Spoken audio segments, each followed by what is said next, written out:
go. Oh. We are on another Saturday Night Live, September 7th, 2019, last time we checked. So here we go again. Thank you everybody for joining in here. Who do you have? We have a few people here. Ranjit, Scott, Steve, Eduardo, Emily, Miranda, Arana, and welcome all. Where else would we want to be? Oh boy. We are moving into more and more into fall weather here. The summer's coming to an end. So the season change is on. And down under, you guys have already started, right? I think you guys start at the beginning of the month. So is that for every season, the beginning of the month, instead of the 21st? Yeah, it always starts at the beginning of the month. Yeah, but the astrological season changes in the middle. So it's when the planets all line up and full moon and everything. But yeah, it always starts at the beginning of the month here. So we're going into spring, which is great, September, spring. And it's already starting to warm up. So it's just fresh in the mornings and beautiful during the day. You just can't beat it. It's, it's incredible. Absolutely incredible. Very blessed. Amazing. Yeah, it is amazing. That's why Hans Peter's only got a shirt on. Hello, everybody. Yeah, but although I'm actually on the other side, on Northern Hemisphere, I'm in China, Changsha. So, but here it's still summer, so that's why the t-shirt is on. Ah. Yeah, and it's only 7 o'clock in the morning, so yeah, different. That's weird. But yeah, you're right. Yeah, I mean, even when I left yesterday, it was nice, very nice. The nice time of the season, of the year comes along. That's no doubt about it. Yeah, we enjoy that. Simple as that. Yeah. Good stuff. Is it warm where you are? Is it like the south of China? No, it's more in the center. Okay. It's sort of in the center of the where people live. It's probably around 3 hours from Shanghai, like with the plane and with the flight. So I just stay over. Today I'm going further to Hangzhou and doing a bit of business. So that's weird.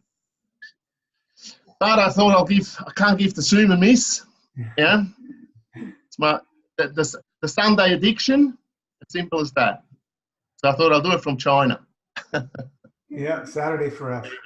Yeah. Hello, Inga's joined us. Judith, hello. So who's ready to blast off? Well, we might hear from Steve because Steve's starting his 108. So we're pretty excited about that. Yeah, Steve. Yeah. Big, You're on, mate. Yeah. Just a big release last night. And Physical or emotional? yeah, it was exactly the same when I quit drinking. Exactly the same scenario. And it was very simple. It's hard getting there, but once the event comes to pass, it's very simple. And I'll keep the profanity out that I use and I'll keep it clean, but it was very simply just that I just can't do this no more. I cannot do this anymore. This going back and forth to eating is driving me crazy. So, and that was it. That was it. Boom. And then just like when I quit drinking, I could feel it just blow out. So it's like, okay, time for the 108. This is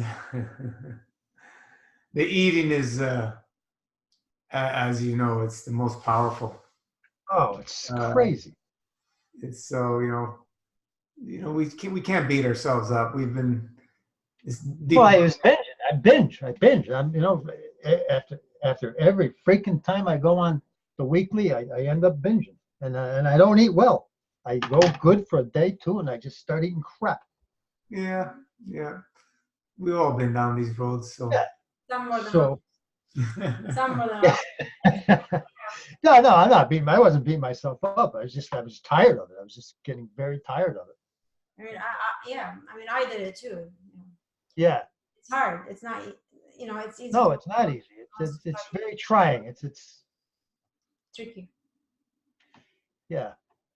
It's a process, right? And it's that little the patience, persistent consistency, and allowing whatever experiences we go through to happen without beating ourselves up. And learn from it, right? The most important thing is to learn from the experience. So. Oh yeah. Now you're oh, yeah. I had a colonic on Wednesday. I mean, I'm still, even though I was eating like crap, I'm still in the fast. Mm-hmm. The release at the end of the colonic was just like massive. It's like, where? I figured the eating would slow down. It's not slowing anything down. Yeah. And then the other thing that happened this week, which is really positive, back in February, because I started here in early January. Back in February, I had my my yearly eye exam, and the pressures were way up. Glaucoma, early stages of glaucoma, and I said, Alpha. And so he scheduled another test, which was Thursday, 6 months out to see, and ready to go with the drops and all that BS, and which I wasn't going to do anyway. But the pressures have been the lowest they've been in years. Wonder why. I've always had. I don't know exactly what they're measuring. I never looked into it. But my ranges were always in 24, 26, whatever that scale is. I don't know exactly what it is. And Thursday it was 18 and 22. I've never had a reading in the teens. So yeah, another great, because it's just inflammation and obstruction. Exactly. May I ask something? And that's like Steve. Yeah. Steve, I'm curious. In the colonic, did you happen to see the debris? I'm just wondering if you saw parasites. She had seen some in the last few. I've been doing the colonics right from the get-go. I've not stopped. I've been doing them since January. And she has seen some parasites. Especially when you're fasting, probably, right? Yes. When you're eating. She said they look like tadpoles, believe it or not. There's all kinds. But I'm not getting the long, solid things. It's very loose, but it's concentrated. It's just a big release of it looks like really soft stuff. Yeah, it's good. Yeah. And I mean, it's when we overeat. So it's it's good we're releasing it. Yeah. But somehow we have to balance out the emotions around the food, right? Yeah. That's the trick. That's the hard. That I just. Yeah. It drives me crazy. It drives me crazy. It really was driving me crazy. So. It's uncontrollable. Beautiful. And today has just been so at peace. I haven't been at this kind of peace in a long time. So I believe it's not. I believe it's real. It's not. And every time I try to enter in it, it's like, okay, I'm ready for this. And a few days, whatever, when the kidneys start up, I just give up. Yeah, it's not fun when you gotta go through pain and stuff, but there's that's the part where it's very challenging for people to have in their mind that they're doing something correct when they're fasting. They're going through severe pain that starts coming through because they just don't have the experience of what fasting actually does in the body, right? The body knows exactly what to do, and that's the thing where we have to trust, and allow the soul to do its work, because that's what's doing the work when we stop eating. And we always come out stronger on the other side after a fast. Always. What we do after the fast, it's another story, but when we come out of a fast, we're going to be stronger. And it's just that continual thing of doing it over and over and over. So it gets reinforced. And every time we can go a little further and a little further and a little further and a little further, because we understand it through the experience. And that's the only way that, that I was able to do it. I wasn't able to do long fast right away. Little at a time, little at a time, little at a time. I remember the first 3-day dry fast. Holy mac, man. What an experience. It's like the end of the world, right? In the last. So, now you get into, there 7, 8, 9 days. Okay, no big deal. Just walk in the park pretty much. You get a couple days here and there that are more challenging because of depending what you eat. If you eat light and clean, the fasts are easy. If you go off track, the fast will be a little more difficult, and that's the way it goes. So difficult physically and emotionally as well. Yeah, all the way through. So well, that's what happened with. There's always been the disconnect between the mind, the body, and the soul, and it came together last night. Like I felt it, all three. So it was very, very centering and spiritual experience. The best way to describe it is a spiritual experience. Yeah, I feel like honestly, like it's important that we consider food as an experience and nothing more, nothing less. You control whether or not you want to experience it. And so you want to be in control of it, of course it's letting go, but at the same time in control of yourself, I think it's a fine line. It's like, it's like nothing is everything, so you want to be in control, but at the same time you want to really let go.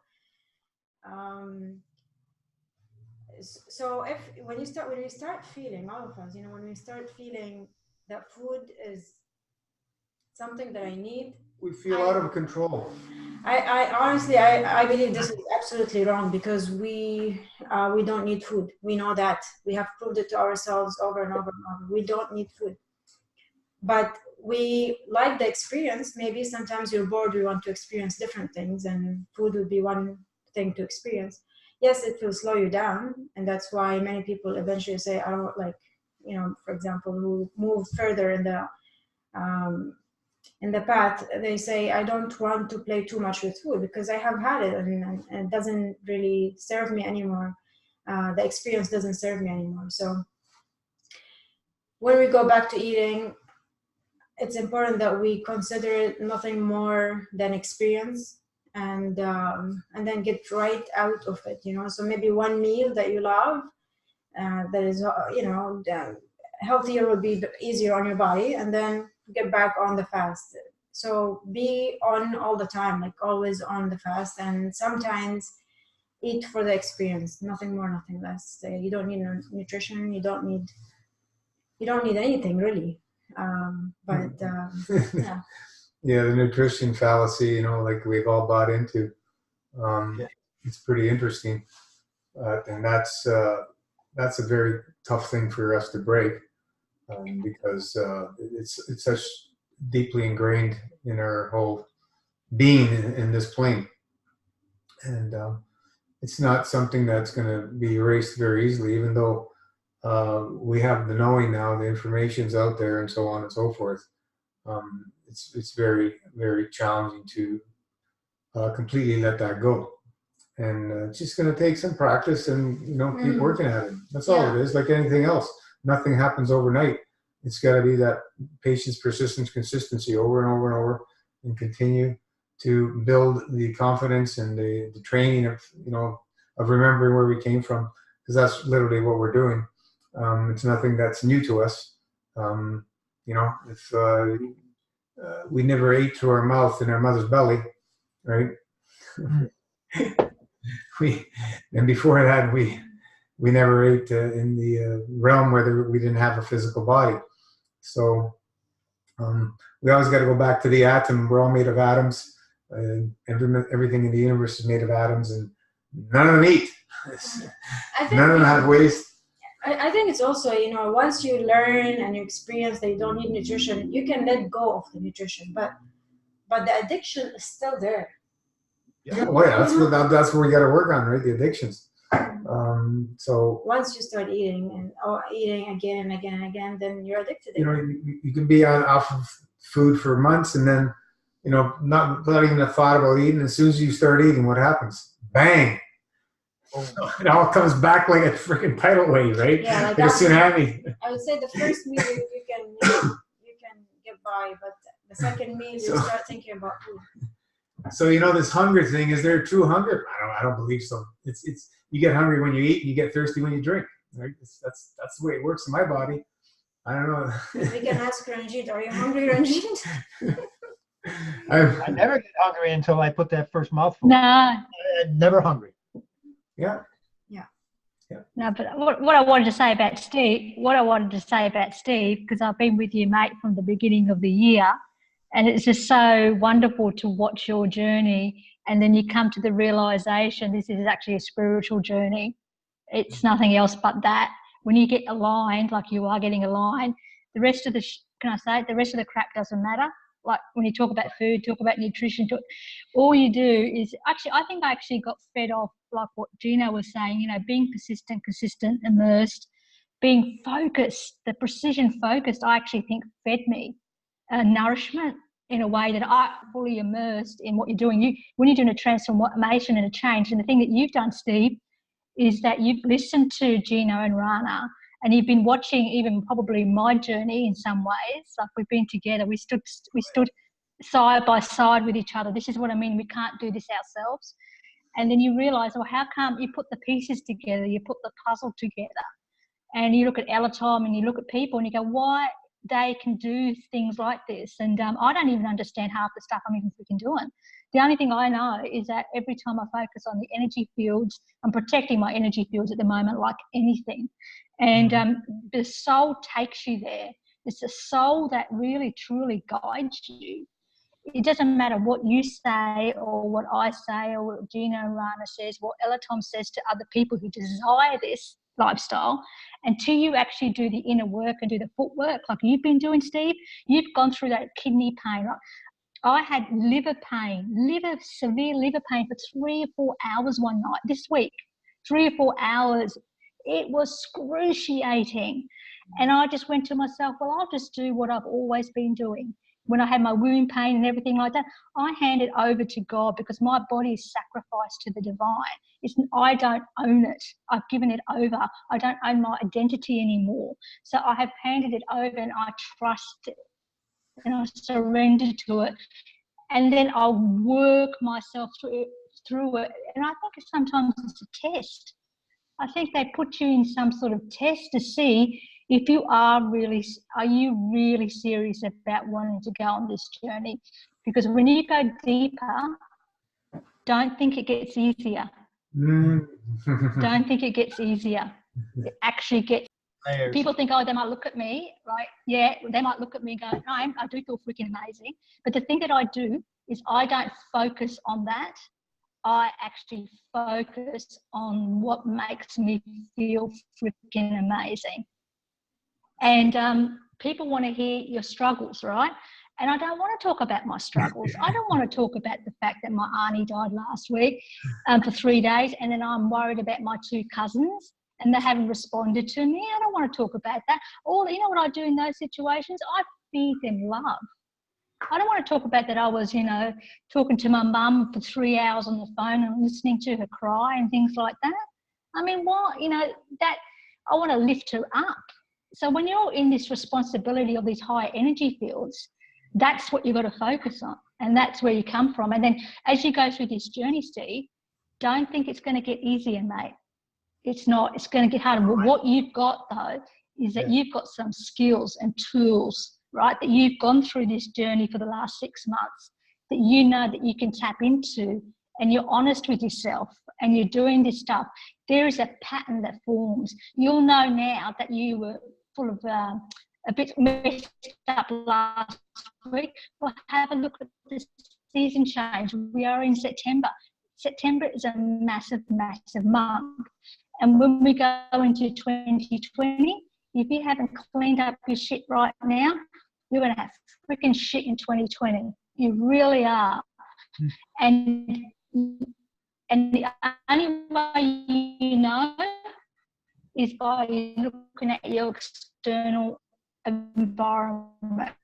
If your external environment is shit, that means the shit's in you. It has to be, because we all are what we are inside. And you're moving through that stuff inside of you that you've come through this place. And now you can focus through experience. Doesn't matter how much you talk about it. Doesn't matter. We can talk to blue in our faces here. Do you think most people are going to do a 108? Probably not. Probably, and that's, I think, Masterfast offers that for the majority. But you realise that you can't do the balancing act, and neither can I. I'm many pulled by the soul, and you're tuned into that, and you see that within yourself that this timing is right for you. It's not right for everybody, but it's right for you, and that's why you're here every single week for 6 months or 7 months, and you're going to end up being here probably for a very long time, and we're going to be best mates, and we're a big family, and we support each other, and we love you so much. So well done, mate. I'm so proud of you. I'm so proud of you. Lots of us here are going to be connected for many, many years. We're going to live past 150 anyway by doing it. So we need us. I need you in my life. So I thank you for doing what you've done. Yeah, you know, you said about when the longer you go, it doesn't get easier. In the first few years, all kinds of things happen, and we have to come to the realization sometimes we're going to have to back off. It's just that we get into that state that I just got to back off, and like I said, go back to the food here and there, and we can't beat ourselves up, because this is way more powerful than any alcohol, any drug addiction. Way more. I can attest to that. Yeah, and that's what I'm saying, because you know firsthand, and so do I. But we know that if there's that place where Ranjit's talking about, that you put yourself into and just surrender, and surrender and surrender, no matter what, surrender. We know we're going to get through it because there's people who've done it, and it's just that strong desire of putting that surrender and trust and soul has to overpower all the pain that you're going through physically, mentally, emotionally, to pull you through. We have all the tools and so on and so forth to help us. We can go on to less powerful juices, fruit juices, the lighter ones, or we can go right into the green juices for a few days and just go down that route. And if it's still overwhelming, we take a break, no big deal. And we come back for the second round here and there, because the first few years of fasting, it's lots of changes. Yeah, like how do we put it? We've built this body through decades of doing a certain thing, and we want to transform it within a few years to a completely different state. It's not going to happen that easily in this slow motion realm, right? It's going to take some time. Even though what we're doing is sped it up faster than anything I've ever seen in the like it's doable. It detoxification world. Right? It speeds it up way more than anything I've ever seen, but it's still going to take whatever it takes. Marion was very sick. And he did it. Well, he's liquidarian. He went through some major healing reactions. So it can be done. Major. Yeah. But he was so set that he was not going back to food. And when he said that to me, how many people are you going to believe that? You're not going to. Most people. Yeah, they said I don't want to eat. And he was the one that stuck to it. He was the one. He said, I'm done with food. I can't go back to eating. And I remember he shared a bit. He was going through some anger stuff and so on and so forth, because the deeper you go, those mirrors of truth will come out more and more and more. And how far does it go? There's no limit. Who knows where? We're talking about going into the ancestral stuff and so on and so forth and everything else. Yeah, Marina is an orphan. Yeah. Yeah, you got to hear that. I don't know if he shared the story about stuff that happened there, but when he was orphaned, to save his sister, they wanted to adopt him or something, and he said, "No, adopt my sister, so his sister could be taken care of." This is the kind of person Marine is, right? Imagine that. So there's I'd love to meet him one day. He also has a very strong faith. He's very spiritual in his belief. It's very, very, and that's the thing. That's the only thing, because you go to those places, that's the thing that pulls you through. Ain't gonna do with the physical. Without a doubt. Not gonna happen. No You will. can't do it any other way. I don't. Forget it. You No willpower. Forget it. You know. Mm. So, you know, it's just, we got to have fun. We got to have fun doing this. If we don't have fun, we're not gonna stick to it. Yeah, like we have to stay focused, but with no force. Yeah, and let it happen. You know, So strong words, but at the same time, you know, let it happen. So I don't know. It's a fine line, like many other things in life. yeah, you know, we're on day what's today, 17 or something? I don't know. 18. For the first time, we started together And, unintentionally. One day I asked him, "So when did you start?" Okay, we started together for the first time. without planning. Without planning. Because every time I break my fast, he starts his fast. And when he breaks it, I start, it's like, okay, you know. So now we're going through lots of emotional healing as well at the same time, you know. So Started day 5th drive, and not completely. Today I had a little bit of liquid. I had friends over yesterday, talking for many, many hours, and drive me out a little bit. I'm staying on the drive as much as I can, and it's very interesting. Every time we go on these into these places, it's a wonderful experience, and this is truly the natural state. There's just no way the eating is a natural state. It's not possible in my mind anymore. Can't be. Still feel too freaking amazing when you're on nothing, right? So you just have. I was going to say, Gina, you know what I really love the most is that when you are so tuned in and tapped into the divine, because when people ask me questions, right, if they come from a place that's from the heart and not from the head, right, it's like the consciousness already knows.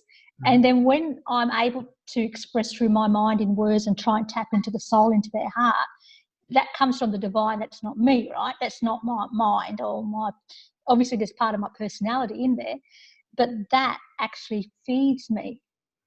So what it does is, that's why you'll be more in tune with the high energies that feed you and not go to the low ones. If people ask me questions about MFS protocols, that depletes me because all the answers are here, right?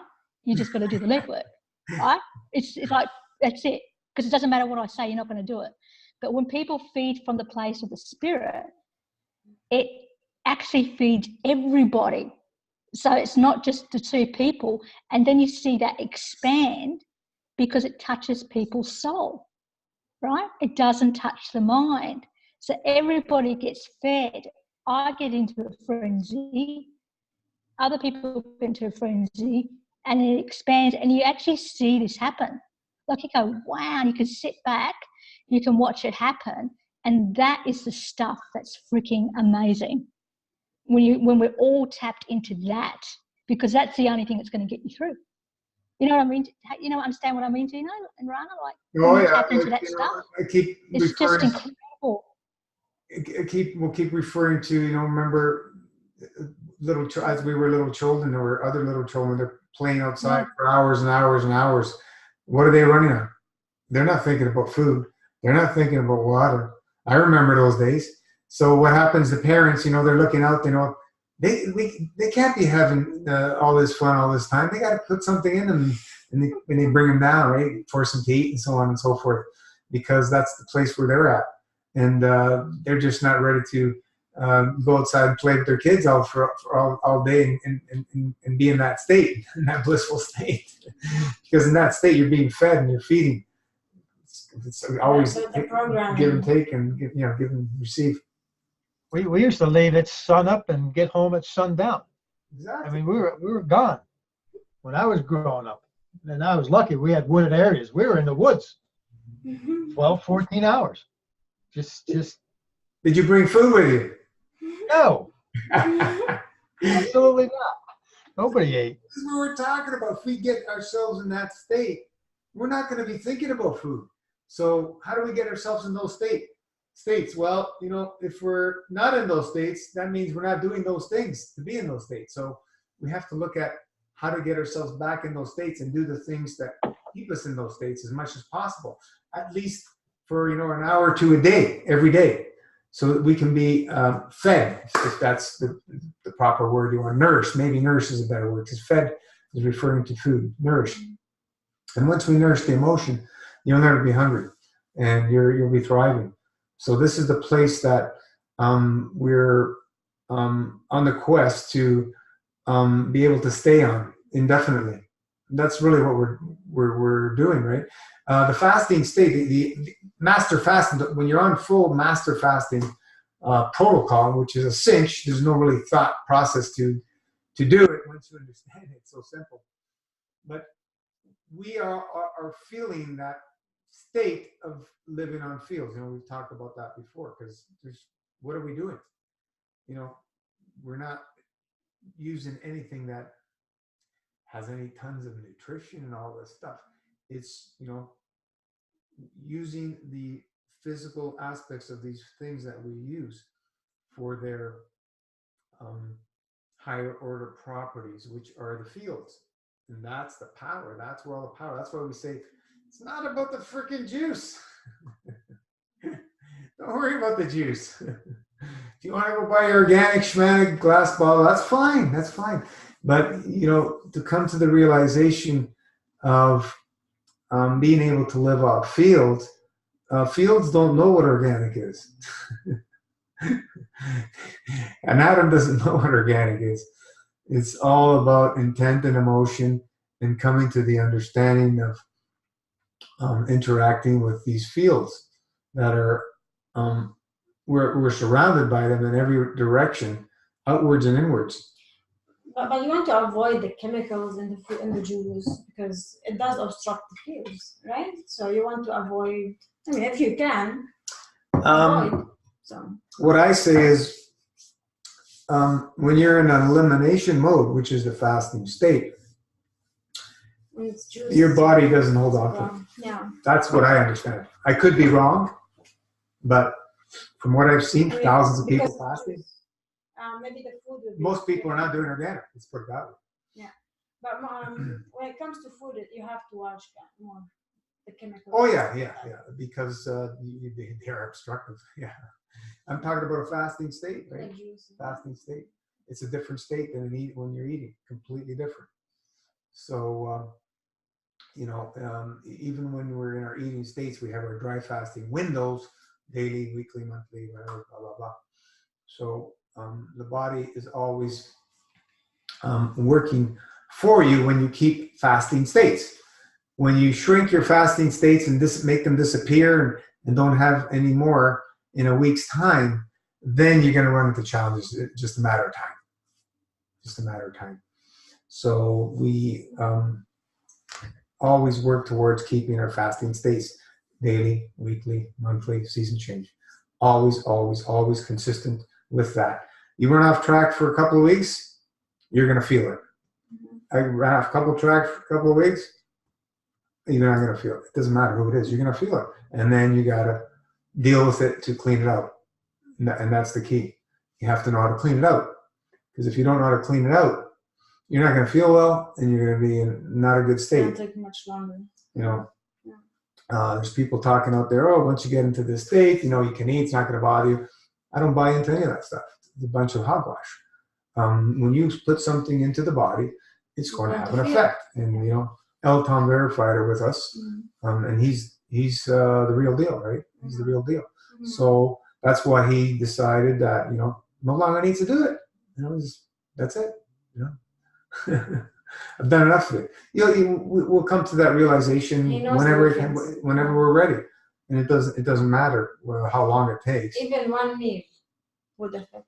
Of course, you're gonna have to work it all out of you after, but you know, we know how to do it very efficiently now to clean it out. So it's very very nice to have the knowledge to make it smoother for ourselves with all the tools we have. It's a cinch, you know. But the whole thing is be responsible for putting yourself in those states, and don't we don't beat ourselves up. No big deal. No big deal. The MFS protocols and tools for me personally have always been my grounding. It grounds me, because when you go into airy fairyland, you know, when you go up there, I live up there now. What I find is when you know how to do the protocols, just automatically, the tools are just the most amazing part.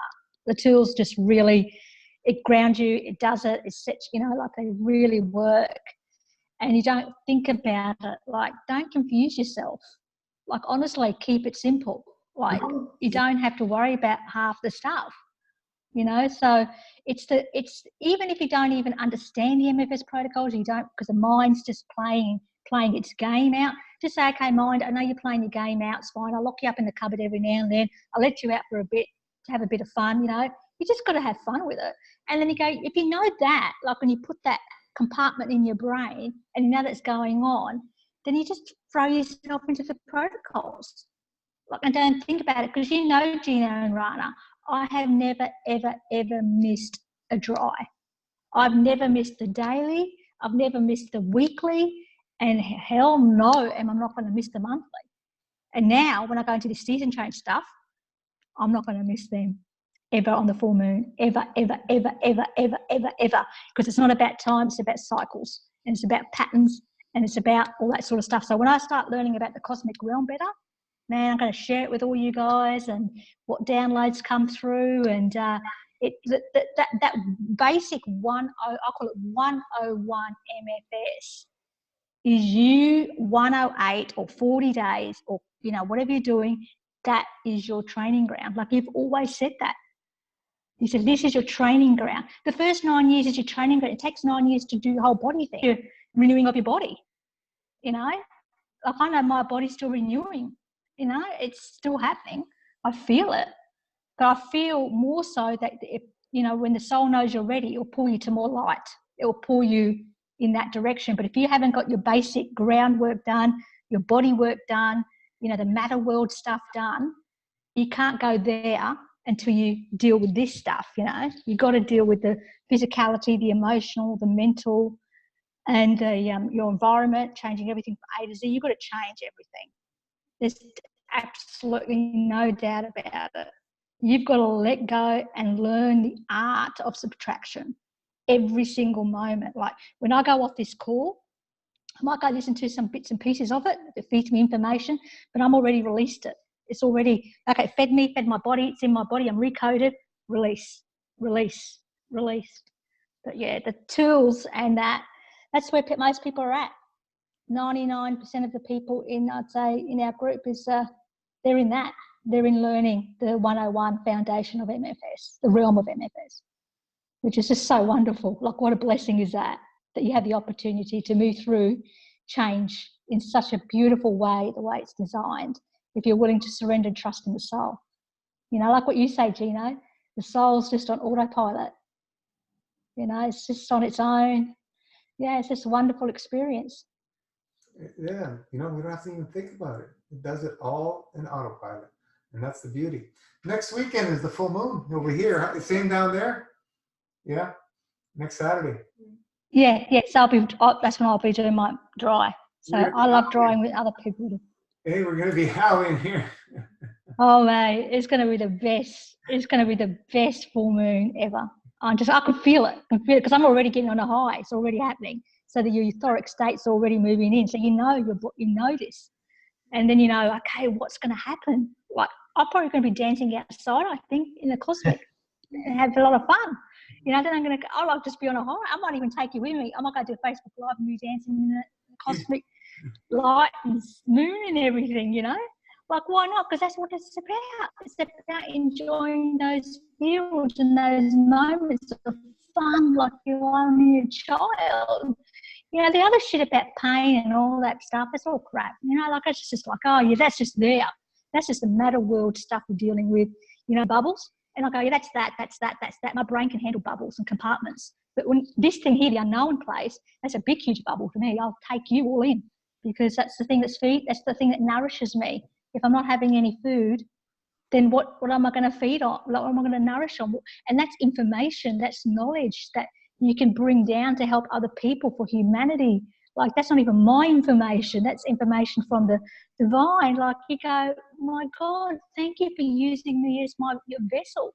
Like, I'm just so grateful, incredibly grateful that I had this opportunity in this human experience to have this. I don't know what's going to happen in the future, but I know what's happening right now.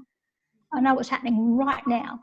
I am in an MFS day every time I put my soles on the ground, every single time. I'm in freaking gratitude, bang on. It's a habit. And then I'm in MFS. As soon as I'm in gratitude, I'm in MFS. And then I keep moving forward. And then I keep loving on people. You know, if I've got shit going in my life, you've got stuff going on in your life, you go love on other people. That's the best thing. You just go love, love, love, love on other people. Go do something kind for someone else. You're worried about, I haven't got money for your herbs. Go give some money to someone else next door that hasn't got anything. Or go give your shirt off your back. And I'll tell you what will happen then. Because that's the infinity loop, right, isn't it? That's the infinity loop.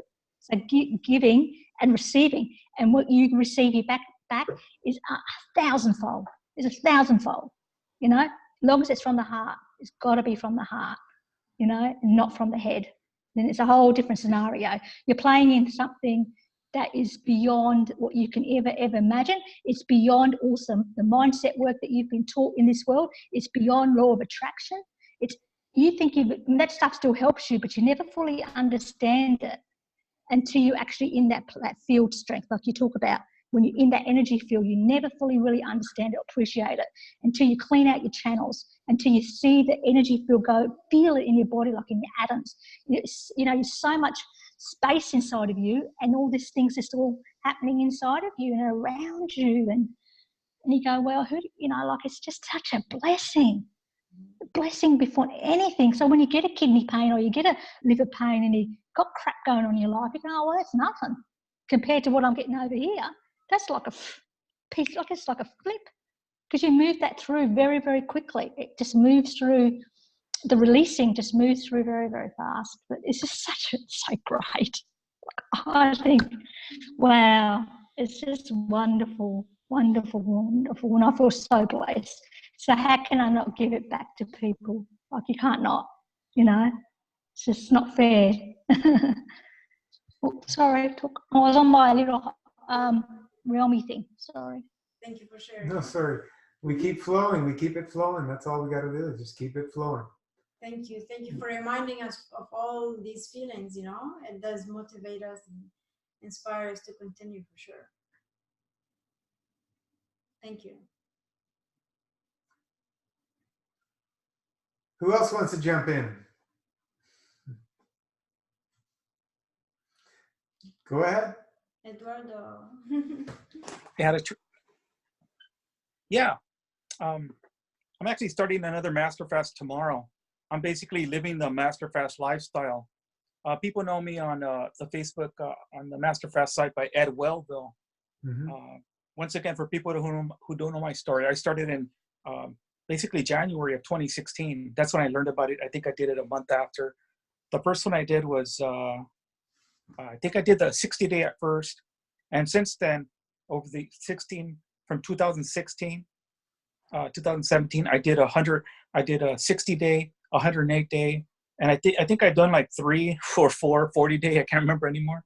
And what I've been doing lately for the last pretty much this year of 2019, I've been doing monthlies, anywhere from 3-day to 10-day, Awesome. like every month. So for example, tomorrow, it's going to be day 1. I plan to go 5 days, but that's just an idea I have in my head. It doesn't mean that I'm really going to go 5. I could go 3, I can go 7, I can go 10. I just listen to the universe. I do a lot of muscle testing.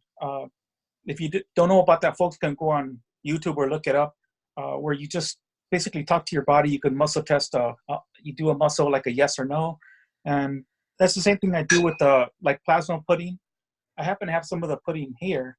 And when I'm on the Master Fast, I don't measure tablespoons, teaspoons, whatever it is, like the amount. I just take it and I just muscle test how much I need. I'm kind of like on autopilot now. I guess what I want to say is that before doing the Master Fast, like whenever I do a Master Fast, I have an idea that I'll be doing it like more or less every 30 days. I like to ease into it. That's my own personal way, is that I've been on a plant-based lifestyle. I'm pretty much, my meals, like every month, or what I've been doing lately is that I have one vegetable meal a day. I've been having it's usually raw, but I live with my brother and I need help and I need assistance. He helps me. So I've been making soup. But what I've been doing is I've been getting lentils and I've been sprouting them over about 4 or 5 days. And after I've been having, whether it has with beets, celery, carrots, and then not carrots, I don't do carrots, but I'll have a lot of this in a soup that's warmed up. And then on the side, I'll have everything. I'll have a lot of raw things. I might have like a raw green, salad greens, any kind of green you could imagine, whether if it's like a lettuce, a kale, baby baby spinach. And then when I get into doing my master fast, if I'm going to do it as I run out of food, and to finish what I eat for the day, everything else will be fruit. So I may start off, I love to start my day with watermelon, something hydrating. Or if I have, it might be papaya, it might be a cantaloupe if they're in season. And after the rest of the day, I'll have another meal just when I'm hungry. I don't set a time. I don't have a clock. I'll have another meal of, right now we've got in season peaches. A lot of stone fruit is in season. So I'll eat that. This week I ate a lot of figs. People have posted on the Master Fast how figs are in season. So I had some the other day. The only thing I change it up because I've been doing a lot of herbs. I'm really big into herbs. So, and I also do things that are not on the Master Fast as I ease into it, like parasite herbs. I might do something like, I get them from Amazon or anywhere, olive leaf extract. I happen to have some here. Wild oregano. I get this on Amazon. I mean, I don't care what the brand. I just find whatever's cheaper or whatever works. And I've even used other things that like a little bit of turpentine drops, whether if it's 5, 7 drops, 10. What else? Grapeseed extract powder. And also the last meal I had today, I'm still eating right now. I'm having, these happen to be organic grapes, black grapes that are in season, and they're just in the stores here. You can only find these right around September, October in California, where I live. I also happen to have a mango. If this one fell off of the neighbor's tree, so my brother found this on the sidewalk yesterday. So it's ready to go. So I'll have that a little bit later. Tomorrow will be day 1. But here's something really interesting. This morning, I did a lot of parasite herbs. I did tinctures. I did herbs, the ones I just mentioned. And when I went to the bathroom, I happened to look back and I saw what I guess what people call the ropeworm, because it was, I got a chopstick, and I moved it around and I saw exactly what it was, and I thought, there's no way I ate that, because I only had fruit at the end of the day. And I've seen this before, like a year ago. So I've also seen them come out when I do the Master Fast. So I'm looking forward to just going into tomorrow, day 1, in a really strong note. I'm ready for it, and I don't know how long I'll go, but we'll see. But anyways, and I have all the tinctures here. Let me see if I have anything else. I have everything next to me, which is kind of nice. You can just kind of grab it, and yeah, I've got okay, here it is. This one happens to be a lymph node, but I use some of the old the bottles from just the Master Fast bottles. Once they're empty, I'll mix a tincture. Like this one has 10 different tinctures. They might have a liver, a kidney formula, and after a while they get a little bit old. They drip. I'll muscle test. Personally, I muscle test, and this might have between, once again, 10 and 12, like 10 milliliters of each. And I might take 2 milliliters at a time, 3. I may take it 2 to 4 times a day. I'll just put it in a little vial, or I'll just drink it. Just after a while, it just becomes like automatic pilot. I think it is important, like Ranjit was saying, like to be in line spiritually and to be ready for yourself, like when you go through emotional detox, and also with family. a lot of times, even though I've been doing this since 2016, like I had family come over today, and I've got some coming over in about 20 or 30 minutes. But sometimes they don't understand your journey, and we just gotta just send them love. We can't. I notice personally that I can't tell them too much. Like I can't tell them. Like I can't express the joy of, wow, I saw a parasite. Like I know it's gross. Nobody wants to hear that. Like something came out of where the moon doesn't shine, but it's not in me anymore. I'm cleansing myself, and I'm on a journey.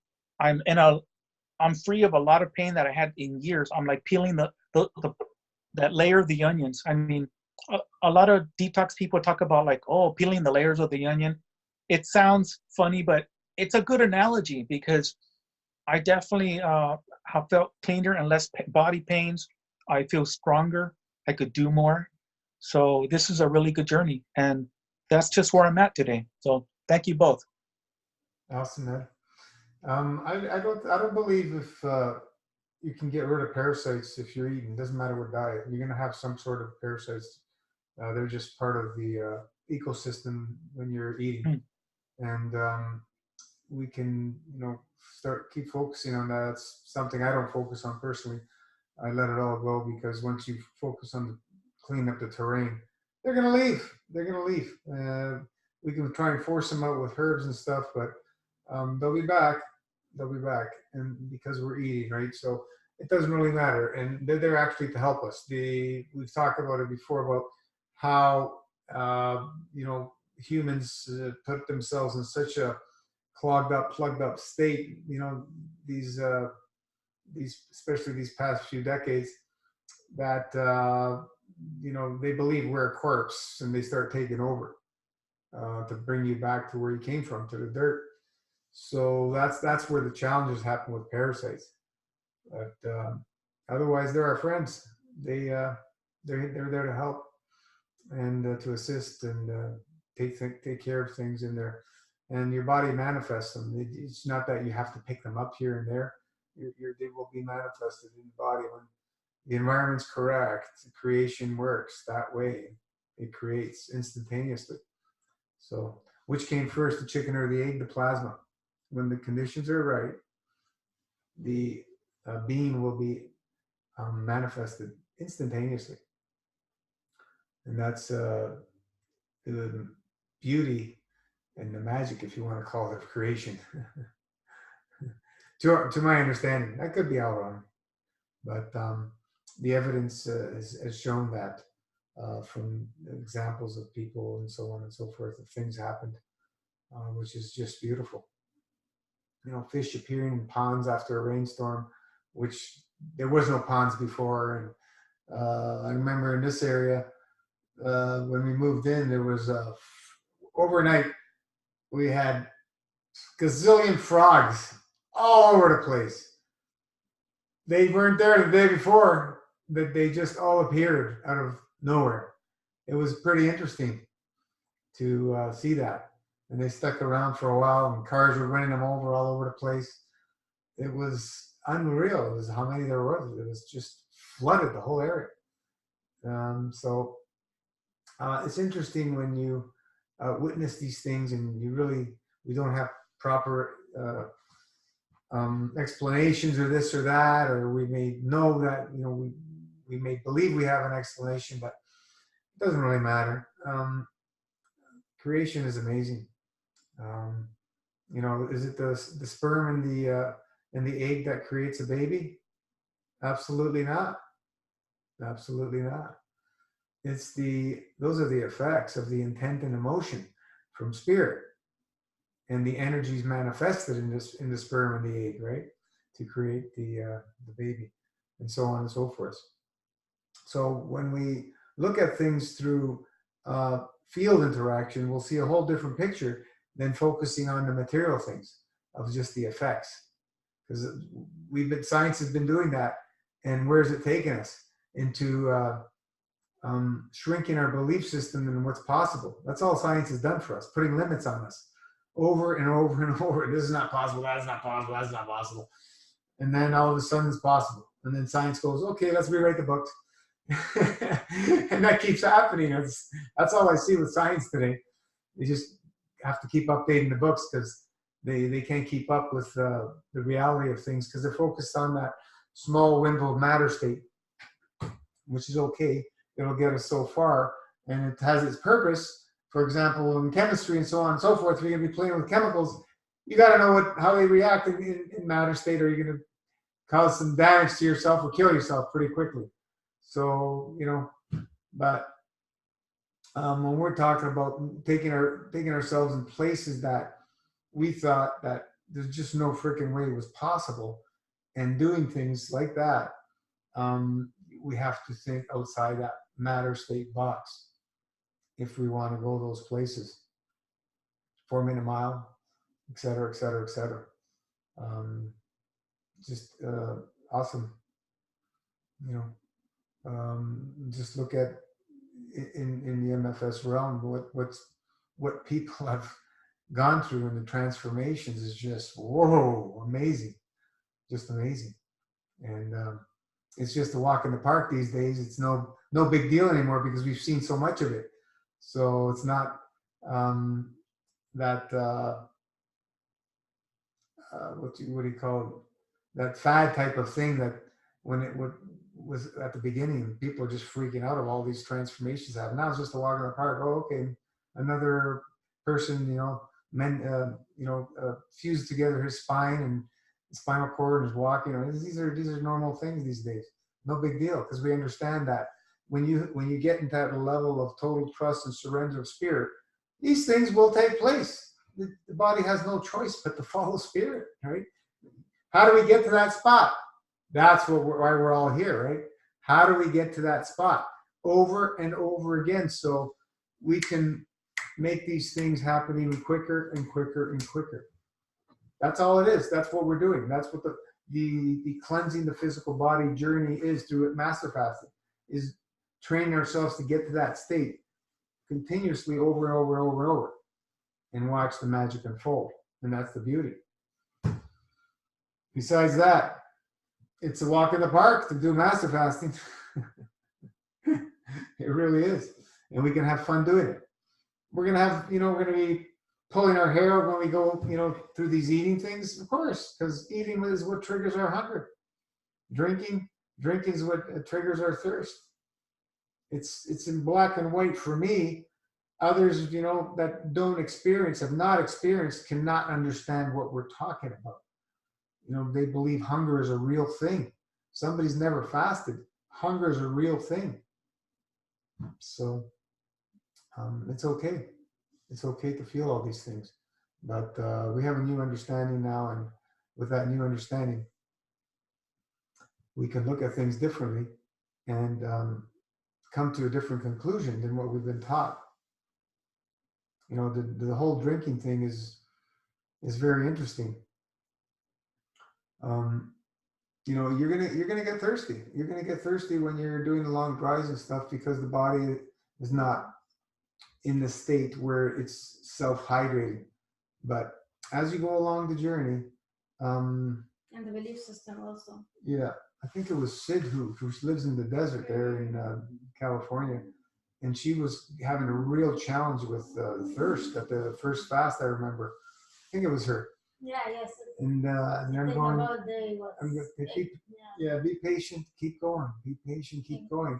Because that thirsting can drive you mad, right?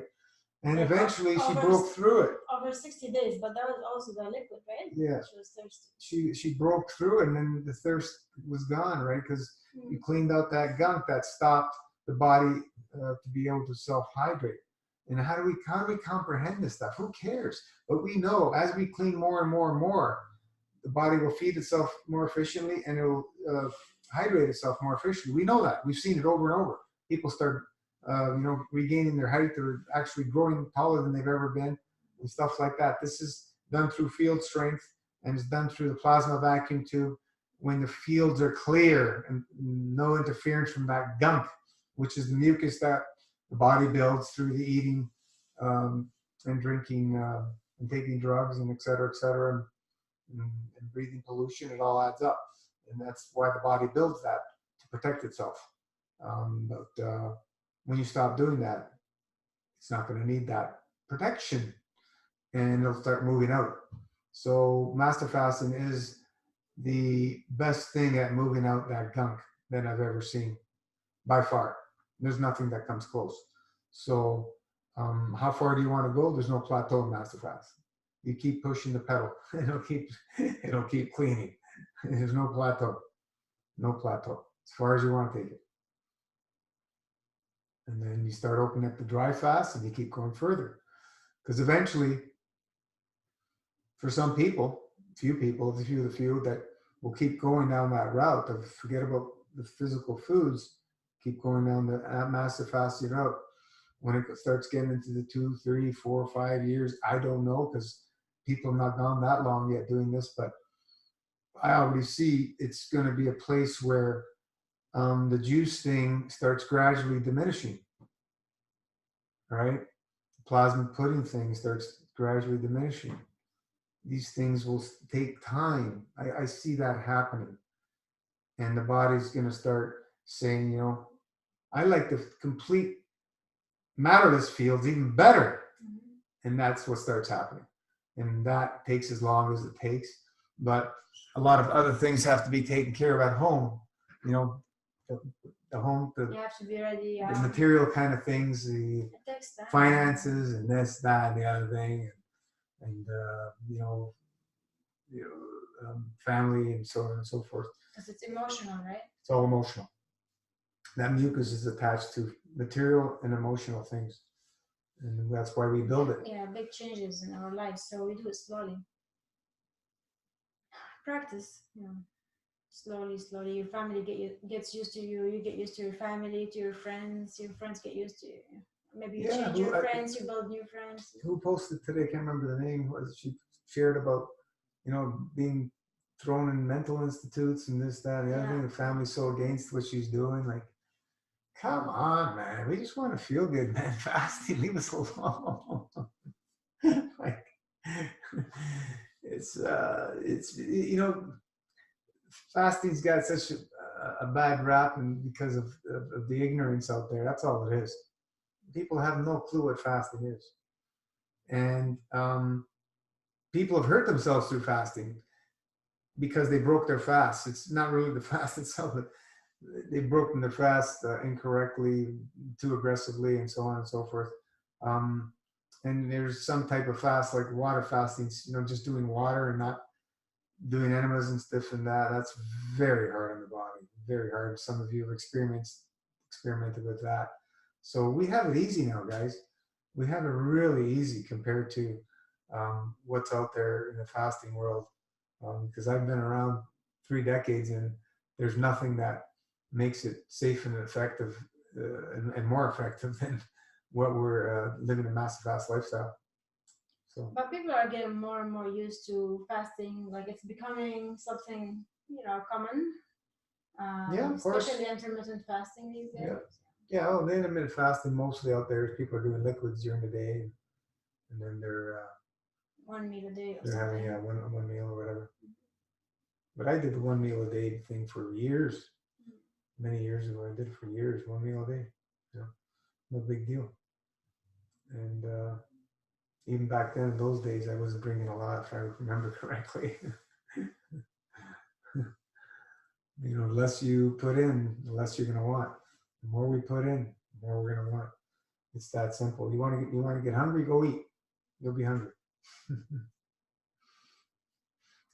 There's cases where people go through stages where they just can't eat no more.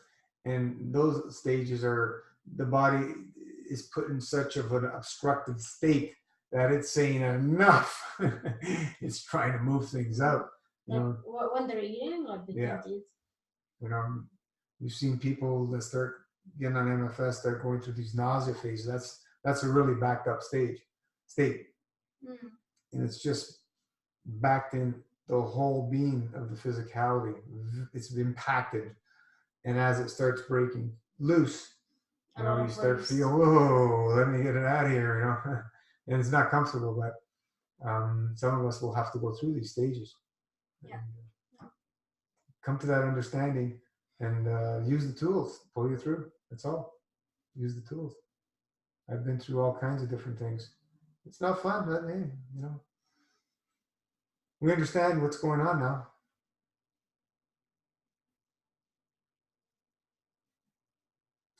Eduardo's signing off. Okay, he's gone already. He's had some people coming over. Hey, Jeremy, how you going, mate? Because you're down on the other end of your closer to your 108. Yeah, real good, real good. I just can you guys hear me all right? Yep, beautiful. Yep, cool. Yeah, no, I'm on day 90 today, and I'm real kind of happy with that milestone, and I finished my 30 or 9? 90. It's been on 90. Yeah. Yeah, I finished my 36 weekly today, and that was good. That was really good, and I've been just been pretty good week. I bumped into a mate just totally random yesterday. I went down to the beach, and that was good. And I was just just had my shoes off and just feet in the sand, and I was going to go for a big walk, but body didn't want it. I'm just trying to be more gentle on myself, but I have been thinking a lot, like just keep moving, even if it's just really just sort of slow movement, just keep moving and stretching. And yeah, that was good. And for about 2 weeks now, since the 3-day, I haven't been releasing that much. But so I just I dropped down the pudding like 2 tablespoons, and I went down to 1, and I went down to a small tablespoon. And here and there, I get like a little bit. But with that being said, like every single day, through at least two enemas, if not 3, it's really dark, black or quite dark sort of yellow water, and it smells quite bad, and there's quite a lot of it. And so I'm kind of just trusting that, like, and that's been happening for almost 2 weeks now, and like a fair bit of it. And sometimes it's just Is it like bile? Do you know how the bile is like dark liquid, like dark orangey, brownish, yellow orange, kind of brown? I think so. I think a lot of it is, yeah, because a lot of it's quite mucousy, but a lot of it's like dark. Then a lot of it's dark brown, like almost black. So I don't know if that's like some sort of like fungus or candida or what it is exactly, but it smells awful. Yeah, and there's quite a bit. Yeah.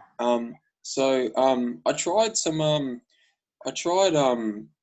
turpentine for 3 days, and I tried prune juice for a day, and it didn't do too much, and all that was a bit sort of tough on my body. And after that, I kind of just went, I just kind of went like, fuck it, I'm just gonna trust this, and I'm still feeling, really good, like physically, a bit weak, but my mental clarity is great, and I'm getting real lean. Like I'm at about 56, 57 now. That was after I weighed myself, like right after the dry, but that doesn't bother me whatsoever. Anything, I think that's a good thing, and I'm kind of just trusting and embracing it all. And I've had a few little stuff with family, but things have been going pretty good. I've incorporated some healthy boundaries, and I've really been working on rebuilding my relationship, in particular with my mum. So that's been really good. That's good. And other than that, it's I'm just doing this course at the moment, but eventually I am going to have to get work, and I want to get work, so I can move up to Cairns.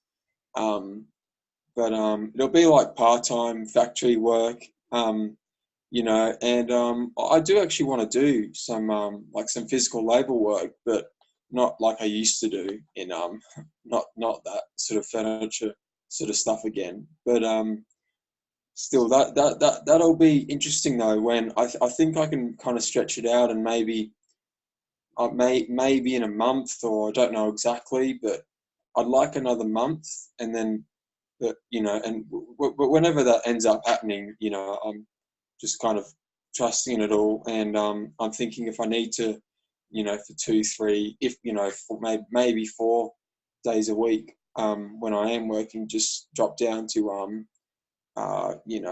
green juices and maybe some coconut water and bottled cooked orange juice and sort of along those lines. But no.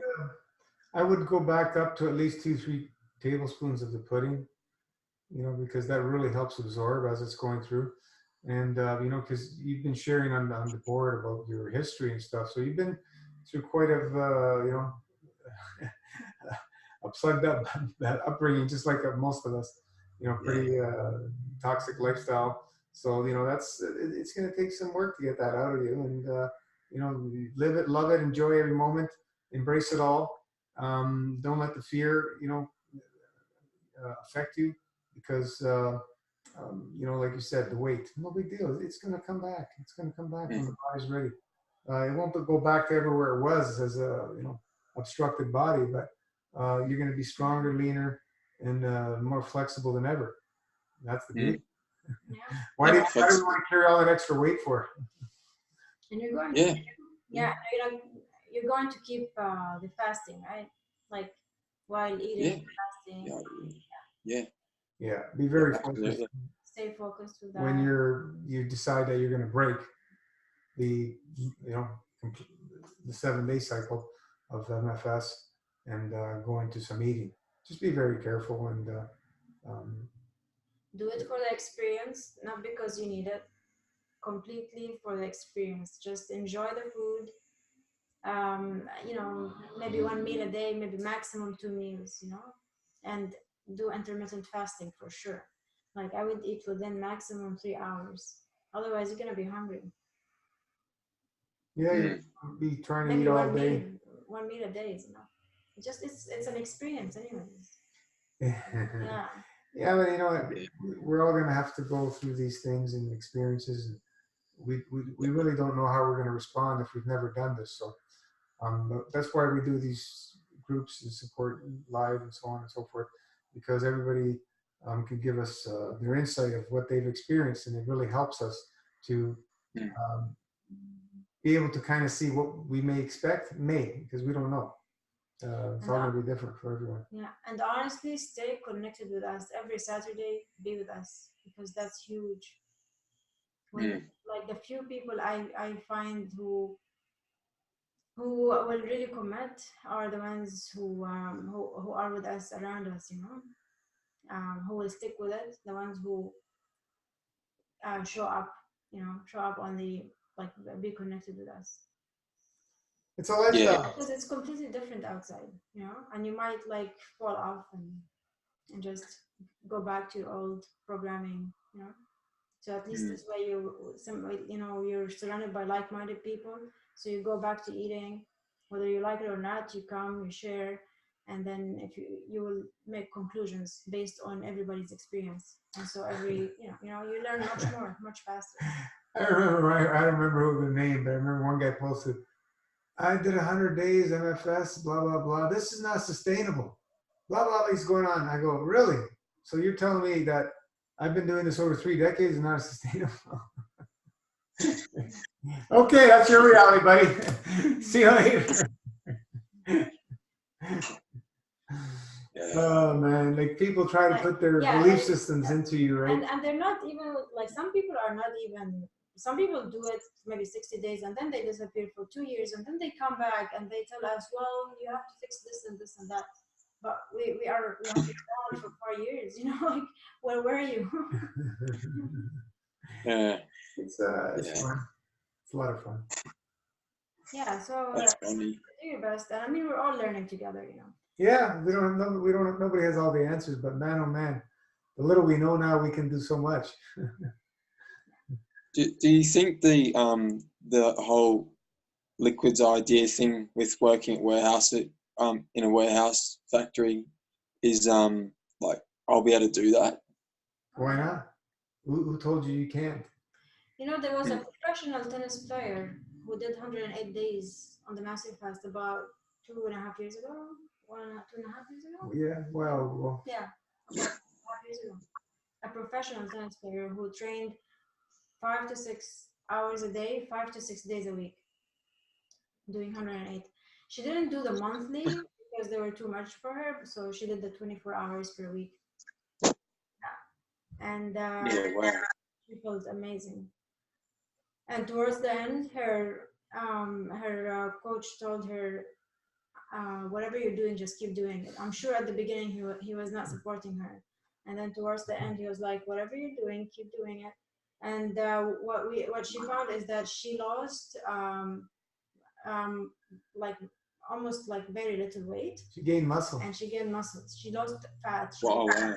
Yeah. Wow.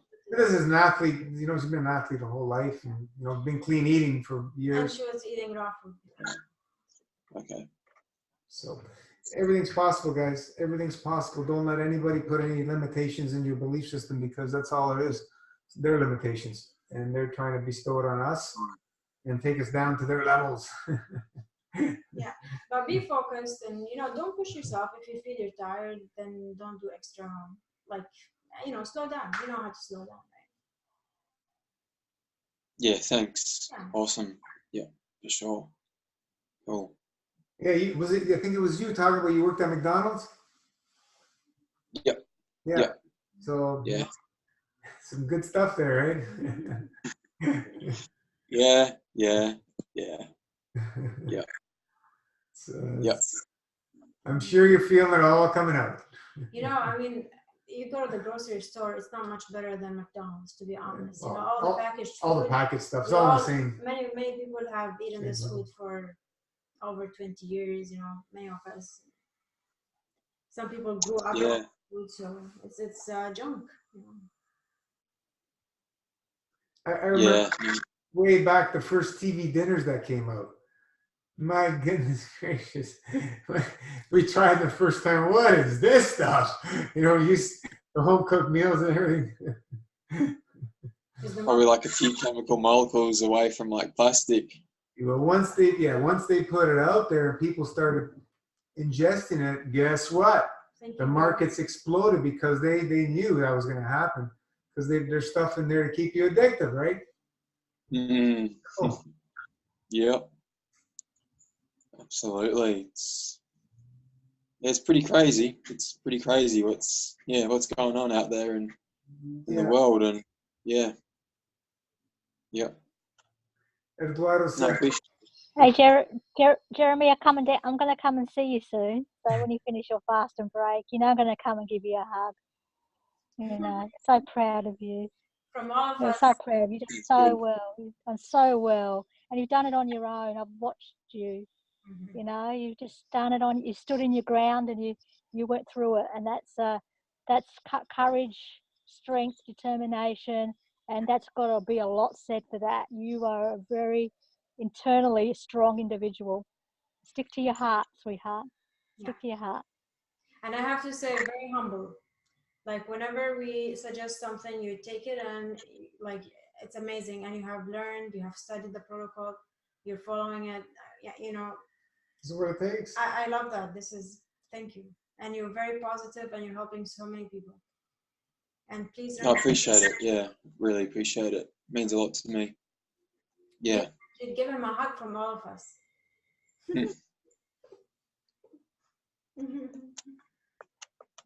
Yeah, Salome was a tennis player. She was drinking about 3 liters of, just under 3 liters, grape juice, 3 quarts a day while training. So, you know. Yeah, wow. Yeah. Well, it's a lot of training. 5-6 hours a day is a lot of training. But you got to remember, if somebody would work with this for years, you know, you'd be able to do like Peloton, go on a 700-mile bicycle tour with nothing, no juice, no liquids, no nothing. How do you do that? How do we comprehend how that can work? You know, it's with what we've been taught, it's not possible, right? You're going to be dead in 3 days with no liquid. Yeah, and he has Yeah. until his energy was very stable. So we need to learn to tap into different sources of energy. And it's not the physicality of the juice. It's not the physicality of the juice. That's what we believe it is. But it's not the physicality of the juice.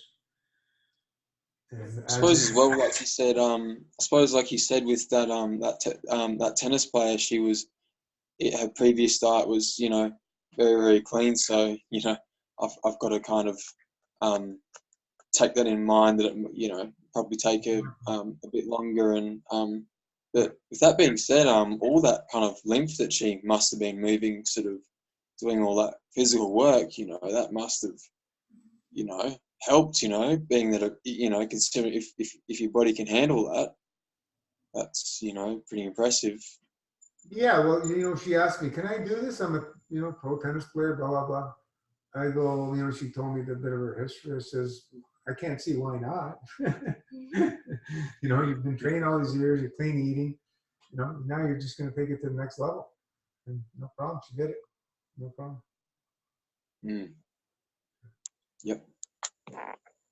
It's, you know, I've seen very, very few people that didn't go through any healing reactions, but there's some that, you know, what did that. I remember she said she threw up on one of her tournaments, but she finished the tournament because you release obstructions, right? Body's got to purge whatever way, and then you feel better. So this understanding has to come through with more clarity in our being, because it's not there, and that's why we get into the fear states and this, that, and the other thing. But when we understand that the body knows what it's doing, just support it. And you know, there's going to be days that, yeah, we may have to get a little bit extra rest and allow that to happen. That's all. No big deal. We understand that. Take naps during the day if you have to. If you're doing it, if you're at work, whatever, going your breaks, take naps. I used to do that when I was fasting, you know, working with steel and everything. I would take naps during the breaks. I got through all the days, no problem. So, you know, lunch, yeah, nap time. Definitely, yeah. That's what I did. Sure. Yep. But we don't have to force ourselves, you know, to go through the day, and you know, you feel that you need that little bit of a snooze. Allow it to happen. You know, some of us may not have that luxury, but you know, you can use the time wisely for doing these things. And when you're working, the best thing is doing enemas just before you go to work. Wash up really well, and then maybe when you come home, do it again, and that'll really help. Your bathroom trips and this, that, and the other thing. Especially if you get into the runs, that's not fun. And, you know, making some enemas will really help with that. Yeah, that's good to know. Yeah, definitely, I'll do that for sure. Yeah, no big deal, Scott. We're all here. Yeah. We got to do what we got to do. But it's like, honestly, for myself, you know, yeah, we can go and socialize and do this, that, but you know, how much of that do we need? That's you need to find that level for yourself where you're going to be able to be satisfied with whatever amount of socializing you need to be keep family and friends happy and so on and so forth, and yourself content. But how much do we need? How much do we need? This is socializing, what we're doing. You know, I continue to do this because it works to be able to keep us supporting each other. It works, and it's entertaining. We can have a little bit of fun, so on and so forth. You know, we have our laughs, and it's a beautiful thing to build that relationship and that strength of those fields. It gets stronger and stronger and stronger. The more people join, the stronger those fields become, and we can feel that. We can all feel that, and that's what fuels us, right? It nourishes us. Sorry, it nourishes us. As Ranjit says, I have so much, I have to give it. I have to let it out because I can't keep containing it. Because when you get to those states, dancing with the divine, there's limitless source of it. Just keep it flowing. Keep it flowing.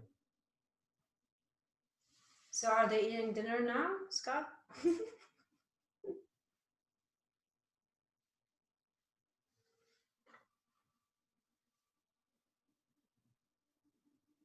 Sorry, I was double muted.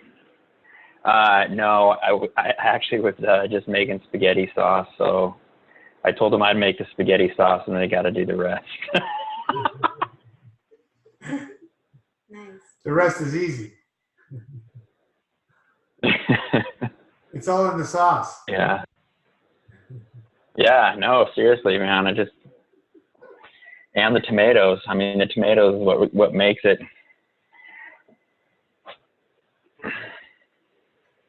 Yeah, nothing like a good tomato sauce. Mm-hmm. The way my mother makes it is she doesn't use any garlic. She only uses onions.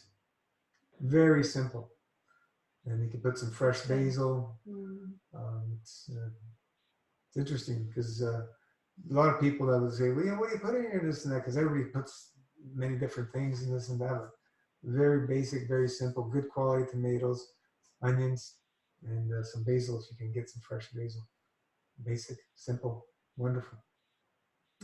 Everything, when we keep them simple, it's awesome. But I also like it with, putting many different herbs. I like it every way. He puts seaweed powders, and he puts plasma pudding. I'm like, what is this? He puts all kinds of stuff. He puts all kinds of herbs. I'm like, this does not taste like tomato sauce anymore. But yeah, it's good. It helps moving. Oh, we love eating, but man, oh man, the taste and nectar of God, there's no comparison. Hey, Gina, I just wanted to see how David Stella's going because he lives a balanced MFS lifestyle. So I want to find, if you can type in David, you know the drill. Let me know how you're going. Angelica I think she started, so I'd love to hear from her. And I'm on to Hans Peter because he said he's going to start full MFS soon. So I'm on to you, mate. Right, and I want to know when you're going to start. So, Angelica, you there? Hi, I'm here. Let me put my earbuds on 1 second. How's the doggy doing as well? Hi, sorry, I'm all over the place. Well, how am I doing? I think I've been into the full MFS for 3 weeks now. I want to say 2 or 3. I've kind of lost track. I know that my 108 will be in December, so I haven't really counted my days. I just doing this daily, just going without looking back. I am struggling a little bit, and today, really today, things have come up because I have Eskimo, and he's going through his thing, and so it's been kind of rough. He's been wetting his area, his bedding and stuff, so I'm constantly cleaning, and if he needs to use the restroom, I'm carrying him out, and he's not using his hind legs yet. He started using his front legs a little bit, so it's a slow recovery, and in the meantime I'm doing the work for him, and I'm doing the work for myself, and so it's starting to catch up a little bit for me. I'm feeling alone. I'm feeling a lot of fear, a lot of doubt that's coming up, and I'm focusing a lot on my why, or I'm trying. I just don't feel as connected to it right now. When I first started the system, I wrote down why I'm doing this. I wrote down why I'm doing it for Eskimo. You know, I wrote down all the reasons, all the symptoms that I've had, how I felt, and in the past, you know, feeling sick and tired and so on. And I did the same for Eskimo. And then I wrote down how I want to feel. You know, the whole reason why I'm doing this is to feel better, is to feel healthier, is to feel happy, is, you know, joy and clear-minded. And then I wrote my goal. So I wrote, like, you know, December 8th. Today is December 8th, and I feel fantastic. I just completed my 108-day MFS. And so I keep that handy, and I always refer to it in case, you know, just to remind myself. And today's been a struggle with that. And it's funny, it's today. I did a Kalima, and during the Kalima, things were just, I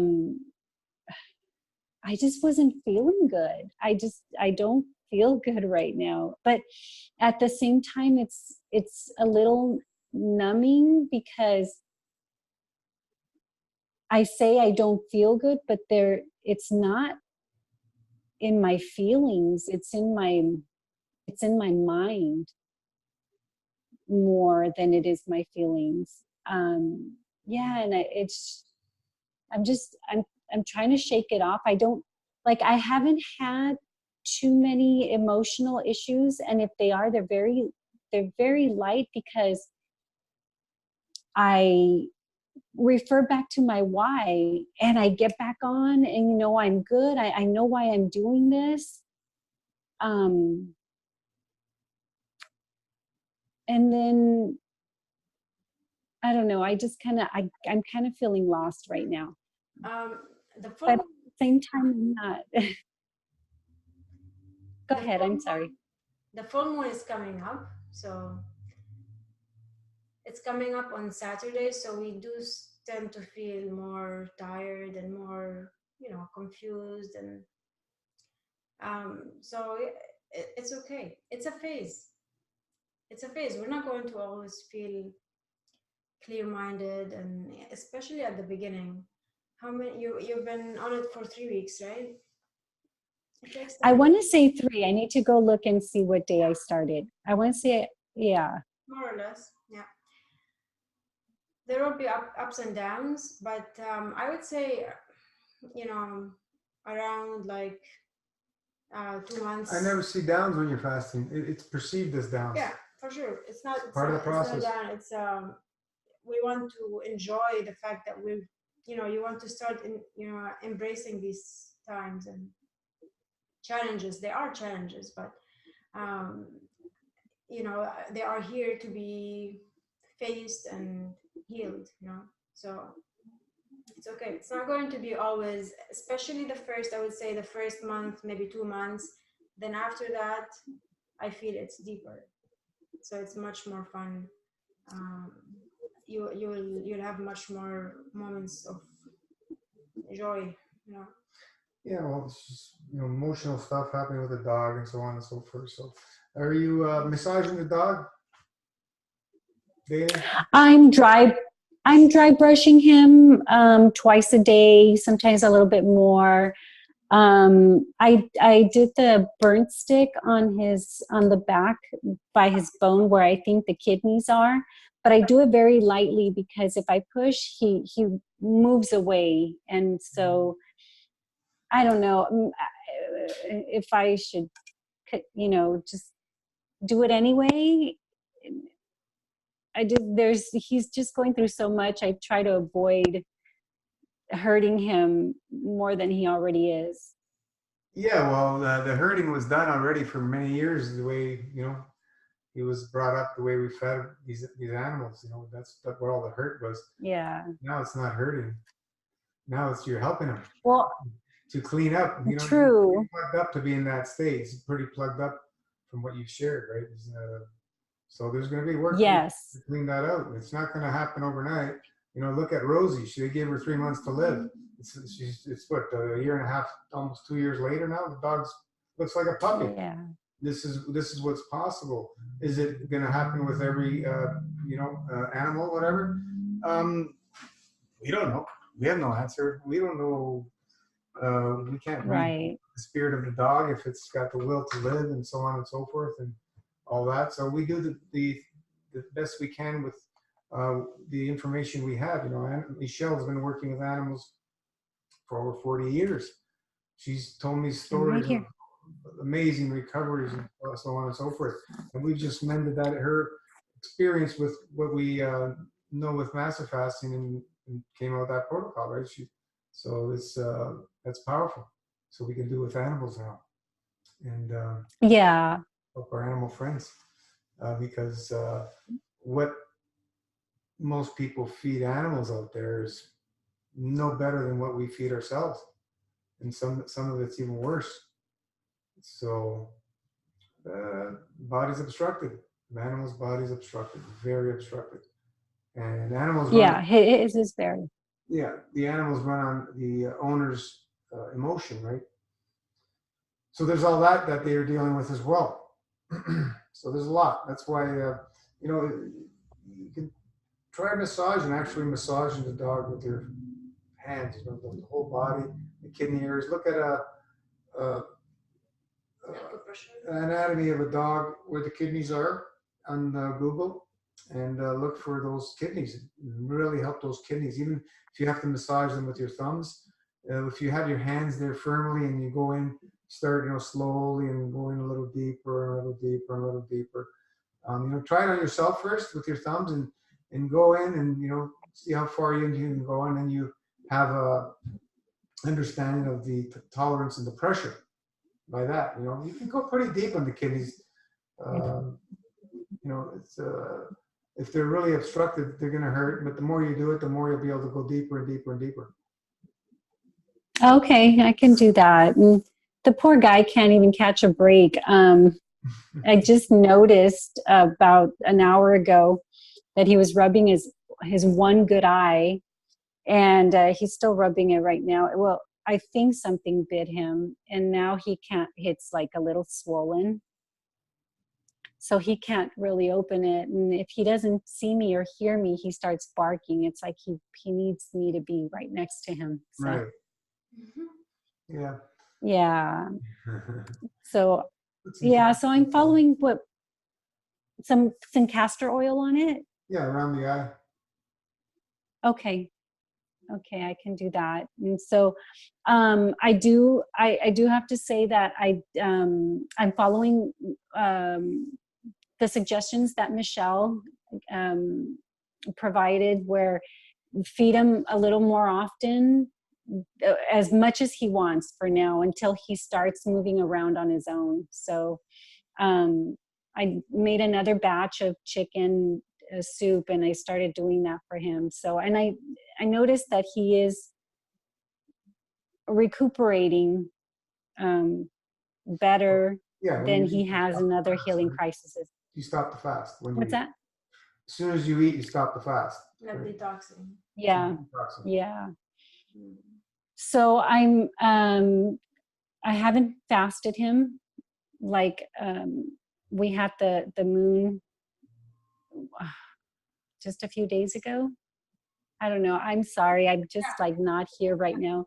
The new moon? And what did we just have? Like a quarter moon or a new moon? And then full moon. Okay. So I fasted, but I didn't fast him. I kind of just, I wasn't feeling like and putting him through that.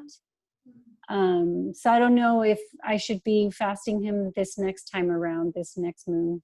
It's just your mental belief and block. It's the animals in the wild. They're when they're ill or injured, they don't eat.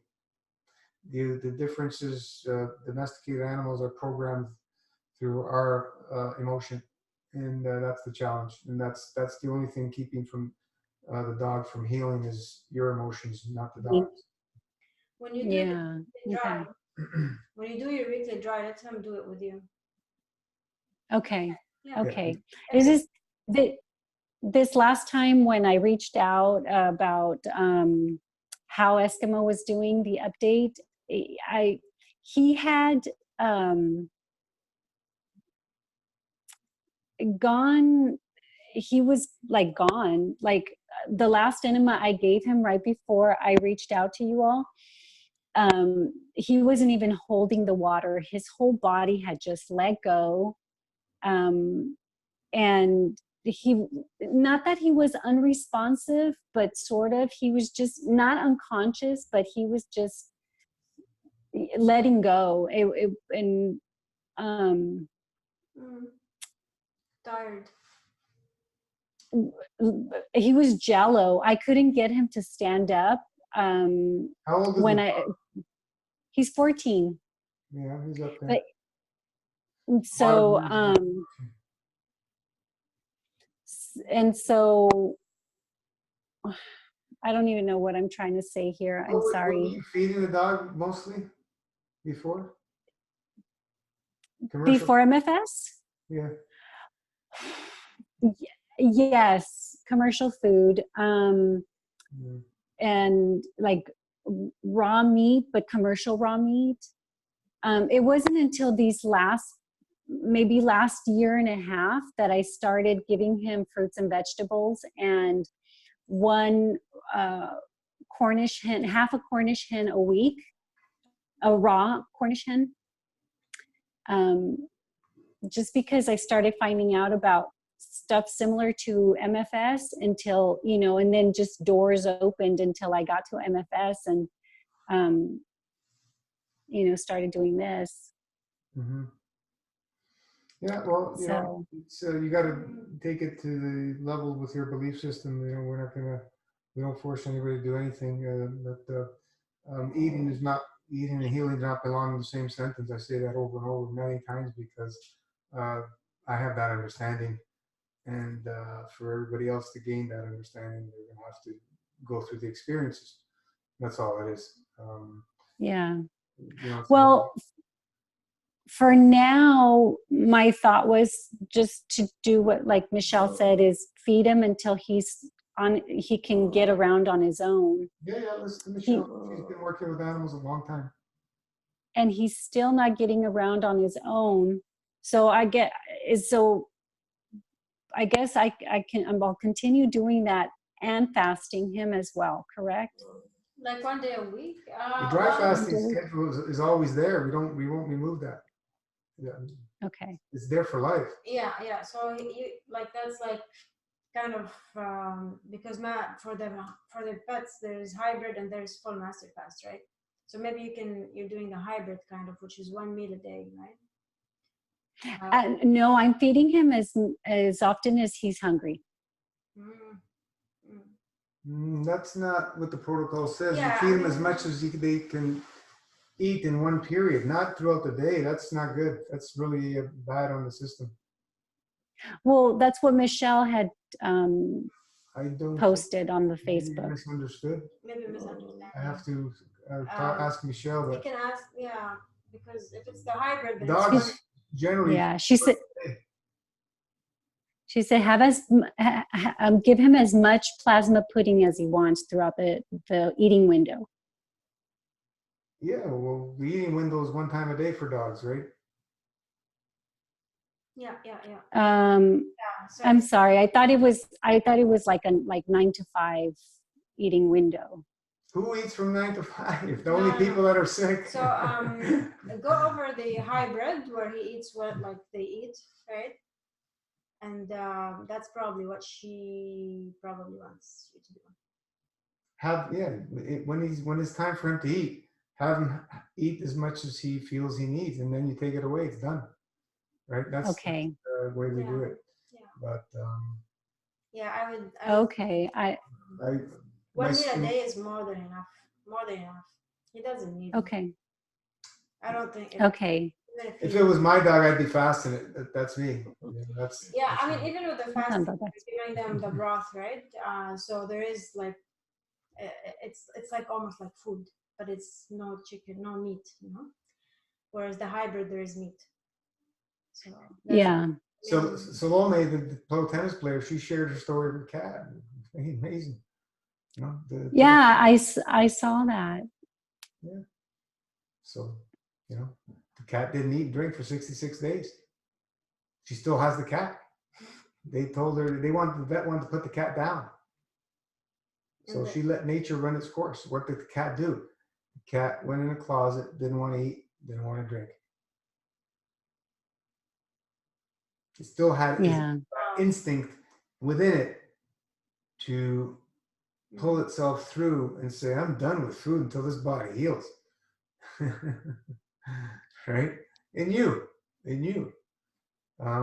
So, when the body's in a very obstructive state, it doesn't know what it's doing. Yeah, 1 meal a day is more than enough. Okay.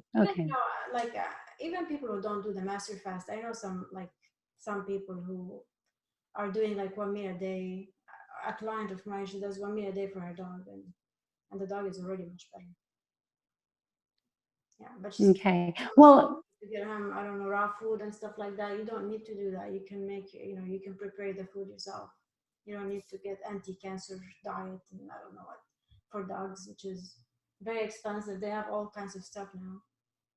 You don't need to do that. Just prepare the food according to the protocol. It's very simple, and then just 1 meal. 1 meal is enough. Then let him heal. Okay. He needs to heal, right? So let him heal. She's always digesting. There's no energy to heal a body.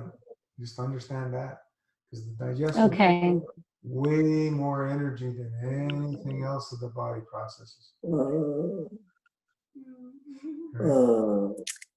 Yeah. Well, and so he's only been eating twice. So in the morning, the plasma pudding, and then he'll ask again a little later for food. So, I mean, it hasn't been that bad, but I'll go back to the one day. What's the matter? We're talking about. Here, let me show you. Hold on. What's the matter? Let's see if I can get him on the. There we go. Is he? Oops, what am I? Oh, there we go. Hey, Eskimo, you're on camera. Smile. Where are you going? You're going to be fine, buddy. Forget about food. Yeah. Well, I think I'm gonna take him outside and see if that's what he wants. Sure. Awesome. So I'll get back to you guys. I don't know how to turn. I'm not very savvy with technology here, so I'm trying to turn myself back, but it's not working. We will mute you. It's okay. I'm gonna mute you guys. Yes, please, and I'll be right back. All right. Thank you. Thank you for talking to me. Thanks.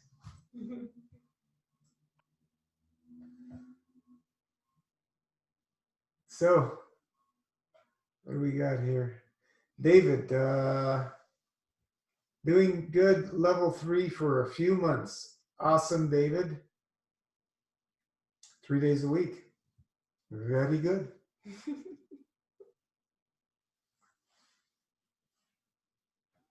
Elaine wants to come on. Because she's, hey, because she want to hear about her cravings. Oh, yes. Hello. Hi. Hello. Can you hear me? Wonderful cravings. Yes, yes. And I got into a little bit of maple syrup, but I want to be careful with that because I see myself really wanting to just drink the bottle. So. Yeah. Yeah, so I think I'm going to tell myself, okay, enough with the maple syrup now. I enjoyed it for a few days. And it's not making my cravings go away. Yeah, they become stronger with the when you take more maple syrup. Exactly. Exactly. Yeah, and other than that, I mean, I'm just going along on day 10, and I'm having it's very different from my other fast because all the others I've had a lot of head congestion. This one I barely have any, but I'm not sleeping very well, so I'm just jumping for joy, detox symptom. So I'm happy to see something happening, and that's about it. Yeah, try some acupressure points and the breathing, before you go to sleep. That will help relax you. But what starts happening when you can't sleep is just, I call it nervous energy. It's just the nerves are basically doing it with some work to get rid of stuff. That's all. Okay. You know. Yeah, because I don't feel that tired the next day. Like I know it's nothing like what Ranjit talks about. I know that. I think like me, it's what you said. I'm detoxing and my nervous system's trying to get rid of stuff. I feel that. Sometimes I feel like this energy running through my legs, like a nervous, restless leg type of feeling. Mm-hmm. It's not very pleasant. Yeah, because that's not energy, right? It's the body's detoxing. When it's when you get into a state where the body actually doesn't want any more sleep, and you get up and you want to jump for joy and run, that's a different state. That comes after a certain time on everybody. It takes different amounts of time, but the more you go into fasting, the less sleep your body will require if it's been able to clean itself out. Yeah. Yeah, but I'm really happy to be on again. When you guys interviewed me, I said this was my follow-up plan to do 40 days in September, October, and then I definitely want to hop onto the lifestyle plan of at least level 3 and just never go back to how I was before, which was getting into more and more cooked vegan and then just feeling terrible. So I don't ever want to go back to that. Remember when you start eating, I would honestly, be focused to keep it no more than 3 hours a day of eating, maximum. It's just too much food otherwise. And the more food, the more cravings. You don't want the food to control you. You don't want to feel like you need it, Do it more for the experience of eating with your family, It's just a fun time. Yeah, just for fun. Just a fun time. No more than 3 hours a day. Have that fun. Yeah. You can do 2 meals a day if you want, within 3 hours, 1 fruit and then 1 vegetables, and then it's enough. Yeah, like how many times do we have to experience what food, how food reacts within the body? We know what it does now. After we do it a few times, but because of the many things attached with eating, the social environments and so on and so forth, we can't let it all go completely. So we can have some fun. Yeah, we have kids and family.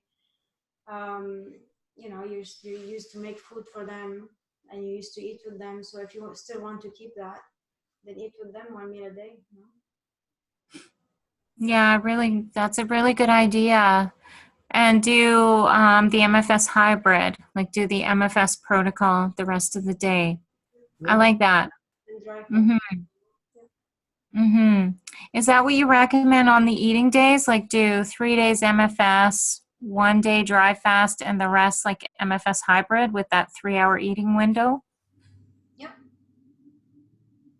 That's awesome. Yeah, when you eat, keep it within 3 hours, and the rest, do the normal, like full master fast almost. I love that. So that's going to be my goal after my 40-day MFS here. We have a small table in the protocol. Yeah. Similar, just it tells you within 3 hours to eat best, It doesn't always happen exactly, but we have when we have a set plan, and we work have for it it. less than 3 hours, of course, or more. Okay. Amazing. I just reread the whole protocol, but I missed that. So I'm going to read it again. Yeah, it's a table. Yeah, we made a small table for that. Okay. Go masterclass. Amazing. Thank you, guys. You both look wonderful. And you know what? Another very important thing is to always, honestly, be connected. Be on Facebook. Check it, regularly. And you know what? Post. You have a post right now, right? Post on your post. Yeah. Comment every single day how you feel, especially when you start eating, because that's a little bit more tricky. Okay. That's such a good idea. Do you recommend I go back to like my very first post? I don't have any posts from this particular fast. Make a new one. Make a new one. Okay, I'll make a new one. And then I'll just continue from there. Mm-hmm. Yeah, every day just comment. And this way you stay in touch, you get motivated, we support you, you inspire other people as well. Oh, what a wonderful idea. Okay, I see exactly what you're saying. That's wonderful. And make time as much as you can, just like now, make time to be with us here as well. Because this is also different when it's live. Yes, yes. People that are involved, I can't see them sustaining this out there. It's very, very, very, very few will be able to do it on their own. Yeah. Very few. Once we're off, the Facebook and the Zoom for a while, it's really hard to go back, because the addiction, kind of takes you the other way. So it's hard. Yes. It's always hard. Choose your addictions. So choose.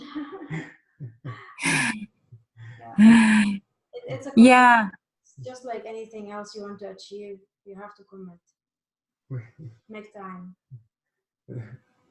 I agree. We're addicted to master fasting. Yes, I'm addicted to the Zoom calls on Saturday nights and the Facebook calls on Wednesdays. Thank you so much for doing that every week. Yeah. Yeah. You're welcome, sweetheart. You're very welcome. I have to do it, so I have to be here. But sometimes I feel like I wouldn't be here if I didn't have to do it. I really sometimes it's good that I have to do it, because I can easily go the other way, That's extremely, different from what we're doing. I don't have to do it. I want to be here. Yeah. Somebody got a gun to my head. Yeah. And every time I come here, I am more inspired to, if I have a plan, I have a doubt about something, I come here and it confirms, what I want to do again. Yeah, everybody inspiring everybody, different stages, and sharing how we feel.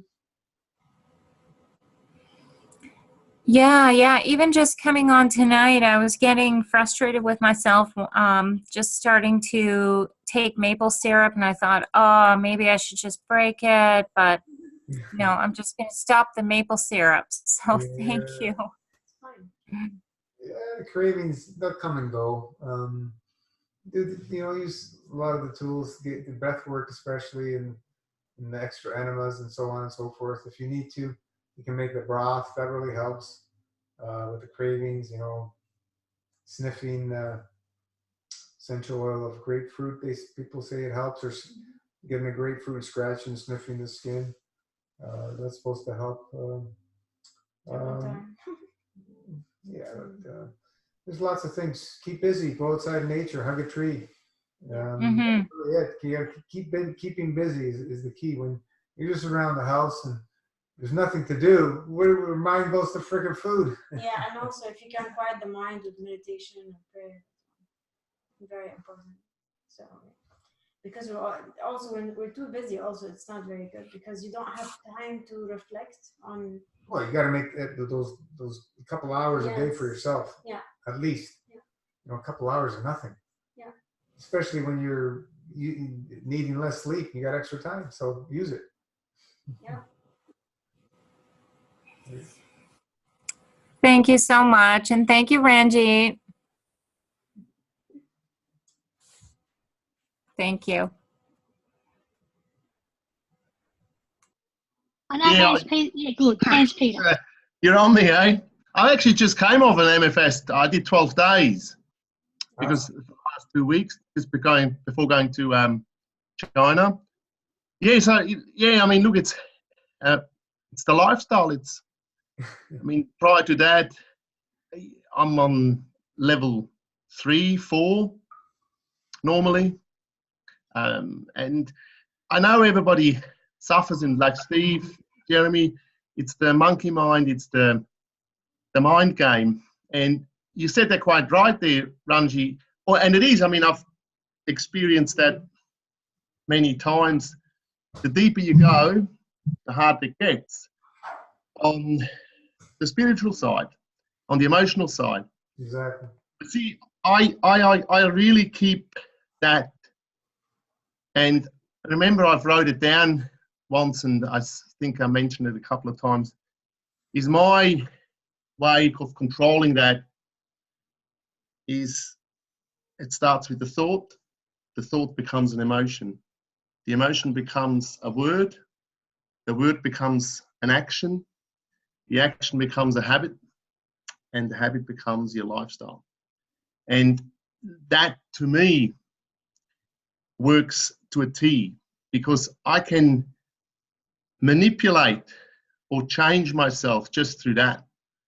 While I think it, then I let it become a feeling, an emotion to me, and then I put it into words, and I talk to myself about that. And it's, as I said before, the same way as you change or you grab your bad habits, it's the same principle to grab your good habits. And it's just a matter of switching and keep doing it and keep saying it. Because I can do this now for anything really I like. I can, if I don't want to do that no more, then I just don't do that no more. I just don't want to do that no more. And these 12 days on MFS were, it's a breeze at the end. Because obviously when you go, I mean, it was very little of physical stuff. There was a bit of a head tension and a bit of earache. But apart from that, it was just breezing through. And it's then the emotional side. Yes, in the dries, it comes up more. But I go into nature. I just walk out. I just go. I just go out there and let nature take over. Just even that is a thought, an emotion, a word, an action, and then make it a habit. So do it over and over. And if you don't do it, then what can you do? What can you say? Go back to eating. But even then, it's your choice. Repeating that, and I don't go into too much depth on it. Because remember, my vision is 1.83 meters high. That's my height. And I look at that vision.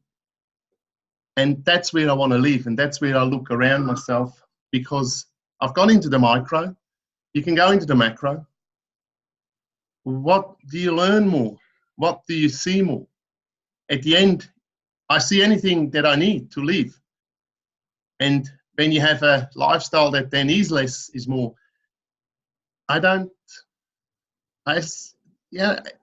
keep it. And that's that simplicity of it. And then everybody needs to find their own way.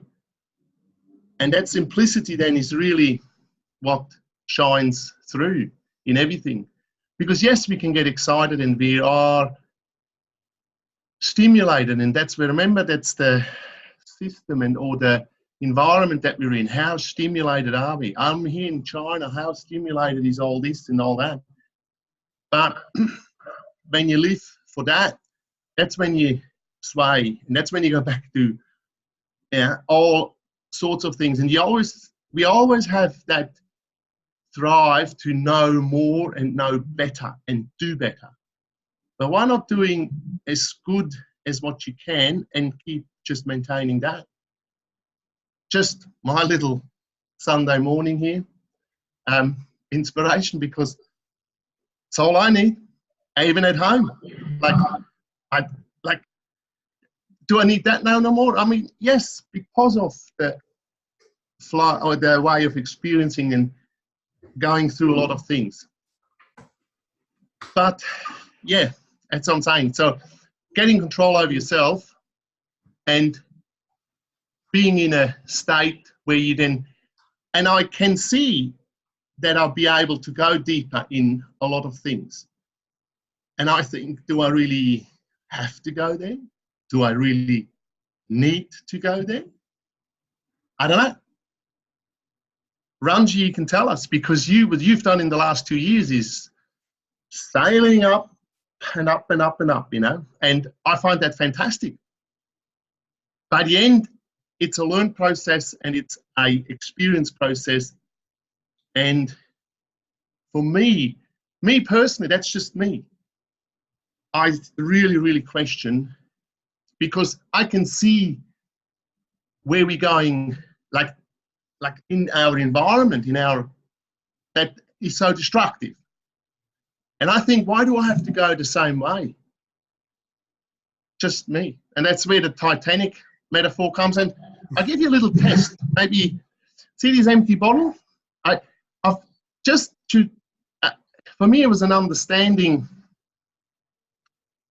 and comprehension of where we're with this system. I'll give you a little test. This is an empty bottle. It's 11 o'clock, okay? It's 11 o'clock. There's one bacteria in this bottle, one. The doubling time of the bacteria is 1 minute. So 11 o'clock is one bacteria. 11:01, there's 2 bacteria. 11:03, there's 4 bacteria. 11:04 is 8, so it doubles every minute. At what time is this bottle half full? And it stops at 12 o'clock, sorry, at 12 o'clock. The bottle is empty at 11, it's completely full at 12 o'clock. Sorry, I forgot that. So if the doubling time is 1 minute, at what time is this bottle half full? Anybody an answer?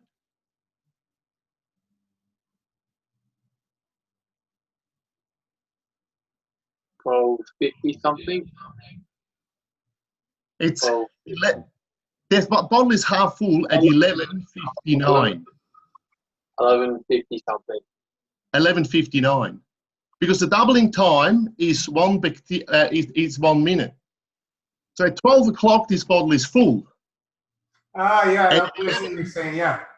And 11:59, the bottle is half full, because the doubling time Another minute doubles, it's full. That's correct. So think about it. It was empty at 11 o'clock. It's full at 12 o'clock, but it's only half full 1 minute before 12. Now, another question would be, the bacteria is inside, at what time do you think they would say, hey, I think we're running out of space. You know, we don't have enough room in this bottle. Because at 11:59, it's half full. At 11:58, it's a quarter full. 11:57, it's 12.5% full.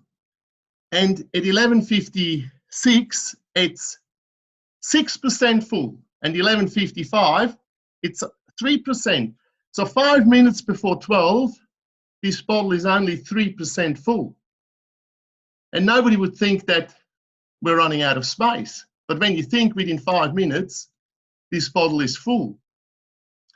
Now, at 11:58, when this bottle is a quarter full, some of the bacteria say, oh, we might have to go and find some more bottles because I think we're running out of space. And they go and find, and they go and look for other bottles, and they find 3 more bottles. Now, at 11:58, they found 3 more bottles, and they think, shit, we got heaps of space now. But at what time are the 4 bottles completely full? At what time? 12 o'clock, this is full. At what time would the all other 4 bottles be full? Or the 3 bottles, or 4 altogether? What time would it be? 12 o'clock, we got 1 bottle full. At 12:01, we would have 2 bottles full, wouldn't we? And at 12:02, we would have 4 bottles full. So all bottles are completely full. And that just shows you what we do as exponential growth, or growth, steady growth. Steady growth is what we have here. And I find that very amusing when you see that when we think we can still consume and consume and consume, and we never get full, or we always have enough resources on this planet. And then when you see that how steady growth can eat up, because this space could be our planet, you know, when we run out of space. But if you keep growing the same rate, you will run out of space very quickly in exponential growth. Anyway, maybe it got through, but that to me really was something that I found when, you know, at 11 o'clock it was empty. At 11:59 it's half full, and at 12 o'clock it's full, and 3 more bottles are filled within 2 minutes after 12 o'clock. Just shows you how rapid things can go wrong. And to me, that's also for yourself. If you keep feeding yourself the wrong food, at what time do things go wrong with you? And how much more room, because what do? We clean obstructions. And these obstructions filling us up. At what time is our body full? How many minutes have we got left? Great analogy. Great analogy. The only thing is, the bacteria found a few more bottles, but have we got any more bottles? Or are we just 1 bottle? And that's what I'm saying. So to keep it empty seems a wise thing to do, and not letting the growth, the physical growth, the eating, take over, because you get obstructed. And that obstruction will pay. You have to pay the price for it. That's all. So that's, yeah, I'm doing very well, Ranji. So, and I will, when I get back from China, I'll be back on MFS, maybe a week. I always, see, even when I start and take off, I always do it with a bit of transitioning, you know. And then maybe, you never know, the 108 comes along as well. Who never knows, eh? In the meantime, I mean, I've already got Hans, what I've got for you, mate, is I know you've got a 108 in you, right? I know you got it in you. Just to correct something, I've only been asked the fast system since June last year, so I've been here for a year and a bit. But for you, mate, I've got you in the realm, and I've got you doing the 108. So you've got the ability to do it, because you've got the mindset, right? You've got the strong mind. So I'm not giving up on you, but I've tap into that field. And come with me, mate. Come with me. I'll bring the bus along too. You good old bus here. No, all good here. Peter, yeah. She's worse than water on a rock, man. You might as well just give in. That's it, eh? No choice, you see.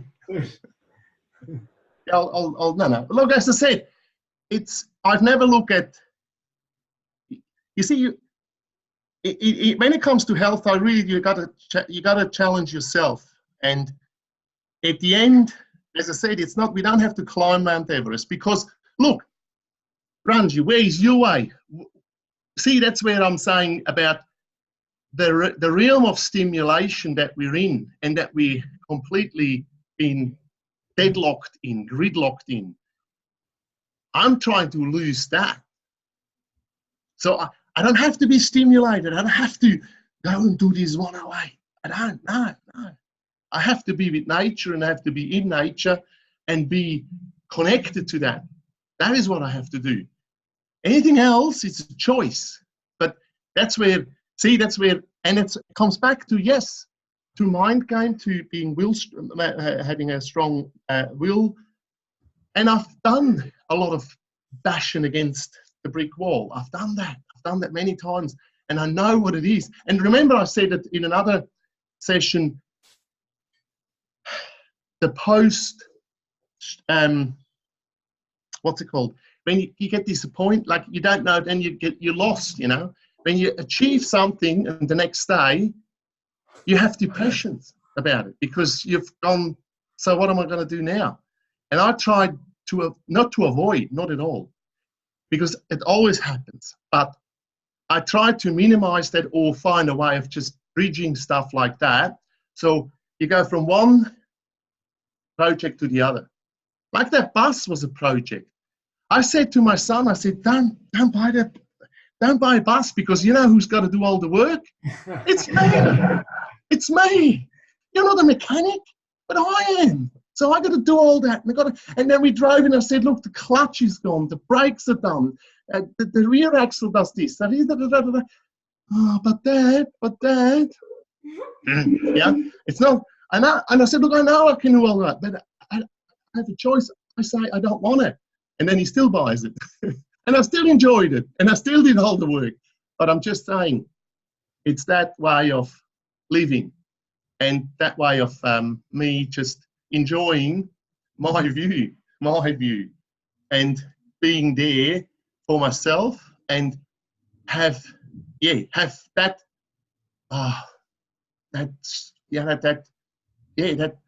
endless, limitless happiness, you know what I mean, that comes with that. And that's what I do. That's what I try to do. And 12 days was fantastic. So yes, mono-weight, here I come. It will happen. Don't worry about it. Yeah, when we're ready. You know, every day you wake up is an MFS day. It's got nothing to do with numbers. I was just playing around. It's got nothing to do with that. It's all right. Yeah. Absolutely. Yeah. And he's look, and that's what's the nice thing. If you know the train that you're on and that you want to be on, fall off it. And I've been off it, and I do this and I do that. Doesn't matter because you got back on. The train runs, you know, or the bus in this case, you know. So it's okay. For me, it's not. And that's where, see, I don't belt myself about it. I just let it happen. And then, okay, thought, motion, word, repeat. And I do that. Simple as that. All right, that's my little thing. All good. Thank you.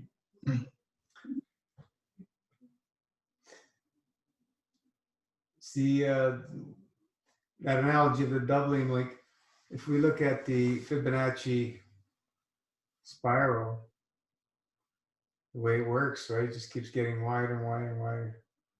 That's the way I look at dry fasting. Oh, Gino, can I say one thing? Just this with this bottle. I actually got that from, and I really recommend everybody to, that's something really worthwhile to watch because it came from Albert Bartlett. Professor Albert Bartlett, he died in 2013 or 12, I think, but he held a speech to students, young students, about arithmetics, energy, and overpopulation. And the speech that he gave is on YouTube called The Most Important Video You Will Ever See. That's actually what it's called. And honestly, it is fascinating when you see how he asks for a solution. He says, people don't understand the function of exponential growth. And when you listen to him, he is such an inspiring man and has such a great sense of humor, the way he brings it to the students, because he was in his 60s and 70s when he did his speeches. He held it over 2,000 times. And he talked to the young engineers and to the young upcoming academics, because he says, it's in your hands that we got to change things. I talk to you. Don't talk to myself anymore. I got to talk to you. And just the way that he entertained them for an hour. Our students to entertain them for an hour is not easy, but he had them bound on the seats, you know, and inspired them with one example after another. about our environment, about our living, and what it is. I only can highly recommend it, but that's just about this. And he said that sample. You will find that example comes from him, you know, because and it was about running out of crude oil and how we consume exponentially, or not anymore, obviously, but how it, when you have steady growth, what it does, what's the doubling time of it, and so on and so on. And that makes a profound impact to you, because you understand that we can't keep going that way. And when he even says, and he wrote so many articles about politicians when they made statements, and he said, well, let's see what they say in arithmetic. And he says they're talking out of their arse because what they say cannot even be sustained. And he wrote to presidents and he advised presidents about that they talking about things that they don't even know, the simple arithmetics, because it makes no sense of what they're saying. Anyway, that's very entertaining. Yeah. That's the most important video you will ever see. So post it on this. Post it on the page. The video on the page. Yeah, I made a note. I'll do it. Yeah, I'll write it in. I'll put it in the chat. Awesome. Yeah, I was talking. Hey, what do you think with the bottle analogy? Like, so I kind of, well, this is just my, just perspective. Like, if you drive a car, say 500,000 Ks and it's done, it's not like a human body where the human body is like a natural organism and can regenerate. But what about the fact, like, obviously, like, yeah, the planet gets full or whatever, it gets full, and but then, like, what about the fact that, like, we can burn things and nature can reverse things to a certain degree? Like, how in China they've got those they're building those towers and like all multi-leveled, and they're like putting like all these plants and all of them, so they're like gonna get the air cleaner and stuff like that, and like burning garbage or like setting it out to space. Like, do you think, I don't know, like, how does that sort of, like, what do you think? Look, Jeremy, at the end, it's about information and it's about your beliefs, because if you believe in capitalism and in consumption and materialistic stuff, then you need all that. But at the end, it's like, remember Chernobyl or Fukushima. We've done something as mankind, as humans, which we cannot repair no more. All right? We built nuclear catastrophes, and we can't change that. The only thing that can change that is nature, that can reduce and eliminate the radioactivity. Same the ocean, the plastics in the ocean. All the stuff that we did, we've implemented problems that we can now only mitigate. We can't solve them no more. And that's the same when you come to living. And it's the same here. We grow things that we shouldn't grow and all that. So only nature can balance that out. That's really what it comes down to. But that is something that you need to, honestly, watch. I'll write it down, Albert Bartlett. Listen to him, and that you will have a lot of awakenings in a lot of different ways. I can guarantee you. So that's one thing. So that's with the bottle and the body itself. Talk to your parents. Look at your parents. Look at your older relatives, how they fill up. Look at the transformation, the nuclear transformation that people do from a healthy being into monsters, into obese people. How do they do that? That's what I'm saying. That's filling the bottle. Why one bacteria after the other? And at the end, it becomes full, and then there's no way out. Okay? So that's my little, like, saying, understanding, and only it is only here to help myself that I then not go the same path. Because the path that you go on is the one that you choose. Sometimes it's only, you don't know, but it's indoctrinated and it's infiltrated into you when you watch television. and you go into this whole consumption, then you know that you can go that way, and then the bottle fills up 100%. My aim is to keep the bottle empty of all that. And that's why I said with the doubling time and so on and so on. And you will understand when you watch that video. And it's just a help. It's just a help that gives you a better, how should I say, a path in life. Even in my age, I need a path. I like a path that I chisel out for myself and want to go. And certain things motivate me in that direction then. So, look, and everything that we do as men is like, I don't know if you have heard that, but I said before too that I've learned that there's only two ways. You either go the natural way or the human fantasy. There's no in between. If you want to be the true way, it's the natural way. Human fantasy gets us where we are. Look around. That's where we are. But where we should be is more on the natural side, and that doesn't exist no more. Because wherever there would be still native and natural people, we will make sure that we'll civilize them too, you know. But that's just something that, it's information that you have to gather and then digest and, you know, work for you. Simple as that. But watch that video and a lot of it will come to you. All good? Awesome. Yeah, definitely. No, that makes sense. Yeah.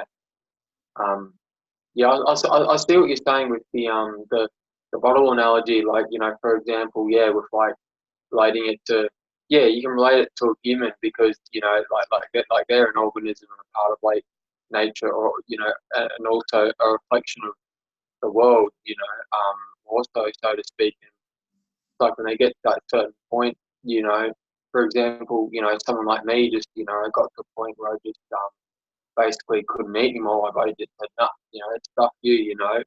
And I said, okay, you know, and I was able to respond to it. But, you know, the majority of people aren't like that. Like they're too far gone, you know, in kind of the conditioning and in other ways, and, you know, it's not, yeah. So I see, I think, yeah, relating it to, yeah, to nature and the world, it definitely makes you think, and I'll definitely check out that video for sure.